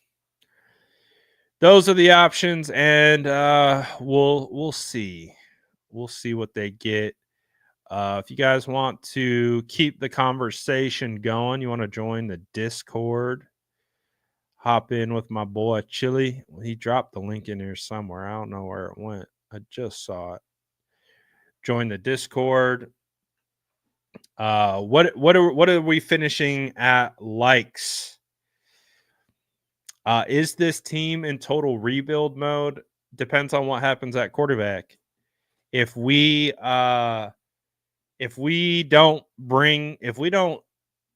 come home with Brock Purdy signing on the dotted line, we are 150 million% in a full scale rebuild. But if we can maintain Brock and we sign Brock and we extend Kittle, then I would call it a mini rebuild, because there's clearly a lot of changes that have happened and they do have to make some moves. But if they keep Brock and they sign him, I'm gonna say we're a mini rebuild for sure. What's the outlook on this team right now? All right, let's go down the list. If you would have asked me before free agency if I thought that who I thought was going to stay and who I thought was going to go, this is what I would have told you. I would have said Dre Greenlaw is going to go. I would have said Jalen Moore is going to go. I would have said that there's a chance Elijah Mitchell could return, but it would be on like just a cheap deal, like a prove it vet minimum deal. So the fact that he left, that's fine. I wasn't expecting him to really come back. With Talanoa Hufanga, I've been expecting Hufanga to be gone for probably about a month and a half now. So doesn't surprise me. With Aaron Banks, I was expecting Aaron Banks to be gone. With Charvarius Ward, I was expecting Charvarius Ward to be gone. With Joshua Dobbs, I was expecting Joshua Dobbs to be gone. So I don't think anything has happened today that has been a surprise. I think all of those players that we have had, and I can only speak for myself, but I expected every single one of them to go. I did not expect the 49. Like, I would have been open to the 49ers retaining Talanoa Hufanga, but I knew they weren't. So I've been expecting it. I think part of where we're TBD, is that who is replacing? Like, who is replacing these guys? That's the question that I have currently. Malik Collins, I would say, is probably the biggest surprise. that I had because they were so thin at defensive tackle that I wasn't expecting Malik Collins to go for sheer depth purposes, but they decided to get out of that contract. So nothing today has surprised me. I also wasn't expecting them to be crazy big buyers on day one, but I think the question is there's still plenty of work to be done. Oh, the Patriots just signed Mac Hollins, 2 years, 8.4 million with a total of 10. So that's only where I'm at. With the outlook, I'm not surprised by anything that has happened today. I just don't see the moves to backfill that depth, if that makes sense. So we've had a lot of players leave. We haven't really replaced them yet. So there are already a lot of holes on this roster before all these guys were leaving. And now they remain. You look at quarterback, we only have 2 quarterbacks. You look at running back, we have 4 running backs if you count Israel Bonaconda. Kyle Juszczyk still on the roster. I expect Kyle Juszczyk to remain. He's not going to get cut. You also have 1, 2, 3, 4, 5, 6, 7, 8 wide receivers on the roster. You now have 1, 2, 3, 4, 5 tight ends. Offensive line wise, you've got Trent, Burford, Brendel, Pooney, McKivitz, Zakel, Hennessy, Gutierrez, Johnson, Nugent, Alcorn, and Jalen McKenzie. And then when you look at the defensive end position, you've got Bosa, Sam O, Leonard Floyd, Yetur Gross-Matos, Robert Beal, Teron Jackson, Drake Jackson, Jonathan Garvin. But at defensive tackle, they got nothing. They got Jordan Elliott, Clea Davis, Evan Anderson. At linebacker, they're so thin. Fred Warner, D. Winters, Tatum Bethune. Cornerback, Diamador Lenore, Renato Green, Darrell Luter Jr., Chase Lucas. Didn't they just sign a cornerback, or am I tripping? Why do I feel like we brought in a corner recently? Trey Tomlinson. We brought in Trey Tomlinson. I forgot Barch. You're right. I forgot Barch. Can't forget Barch. I forgot Barch. And we brought in Trey Tomlinson. And then we have Chase Lucas as well, Jair Brown, George Odom, Malik Mustafa, Jalen Mahoney, Quindell Johnson. So biggest holes I see: interior defensive tackle, linebacker. They need a starting cornerback 3. They need a starting safety. They need 2 starting defensive tackles. They need a starting linebacker. TBD if starting center guard is currently on the roster. They got their tight end 2, which they needed. Bills just signed a defensive tackle to a 3-year contract. They probably need 1 more wide receiver, and they need 2 more quarterbacks. So they still have a lot of good players at key spots. But for me, I just need to see the vision of how we're filling out those other spots. And it starts in the defensive line room. They need defensive tackles desperately bad. Desperately, desperately bad. And I don't want to see them get into a position where they have to reach for defensive tackle either. So we'll see how that goes. Oh, I don't really know because I know the cap is a moving target right now. Um, I know they lead the league in most dead cap space. Uh, they definitely are winning that race of most dead cap. I can pull this up for you right now to visualize how much dead cap space they have. So they're the 49ers at the top with 66 million in dead cap before so Javon Hargrave's dead cap hasn't hit yet, and they're at the top with 66 million in dead cap. Amazingly, the Steelers have 0 in dead cap, which I don't even understand how that works. But the 49ers are going to have a lot of dead cap space this year. So I don't know. Maybe that's playing into why they're not, super ultra aggressive and not paying out a bunch of big deals. And, maybe they're going to be a team that shows up on day 2 to be a bigger player than they are today. So we'll have to see. Again, it's not over yet. There's still players out there, and there's still moves to be made. But we gotta see what those are. We gotta see what those are for sure. So where do we stand now? I need a final light count.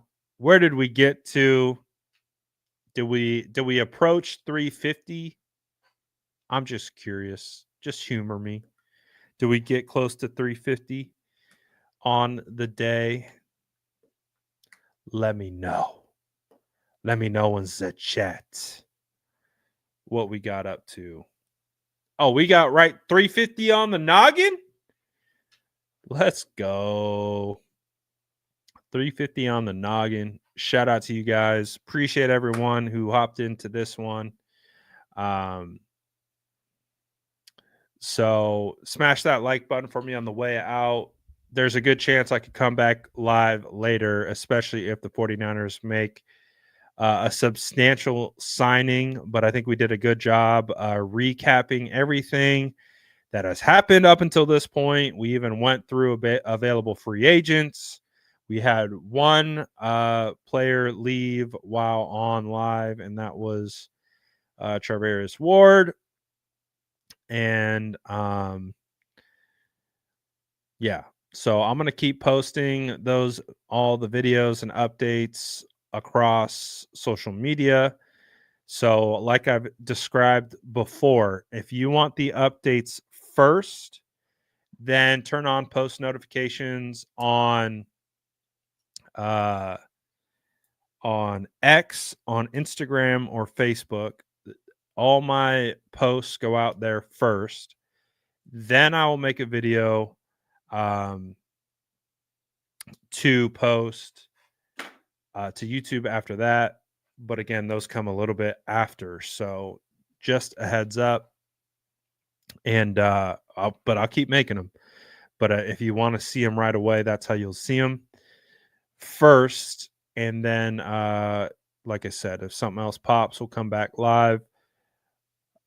We are in the thick of it. And now I think what you're hearing from 49er fans is they want to see a move go down other than a tight end 2 and a depth running back. But we'll see. And can the 49ers convince Dre Greenlaw to return? I'm not sure. We'll find out. But appreciate everyone for tapping in on this one. Everyone who sent a super chat. We had over 20 super chats today. So shout out to you guys. Appreciate y'all. Appreciate everyone who liked this video. Everyone who commented in the chat. I like it. I like it. So I am out of here for now, but stay tuned. We'll keep coming with more content. Appreciate y'all. I'm out. Peace.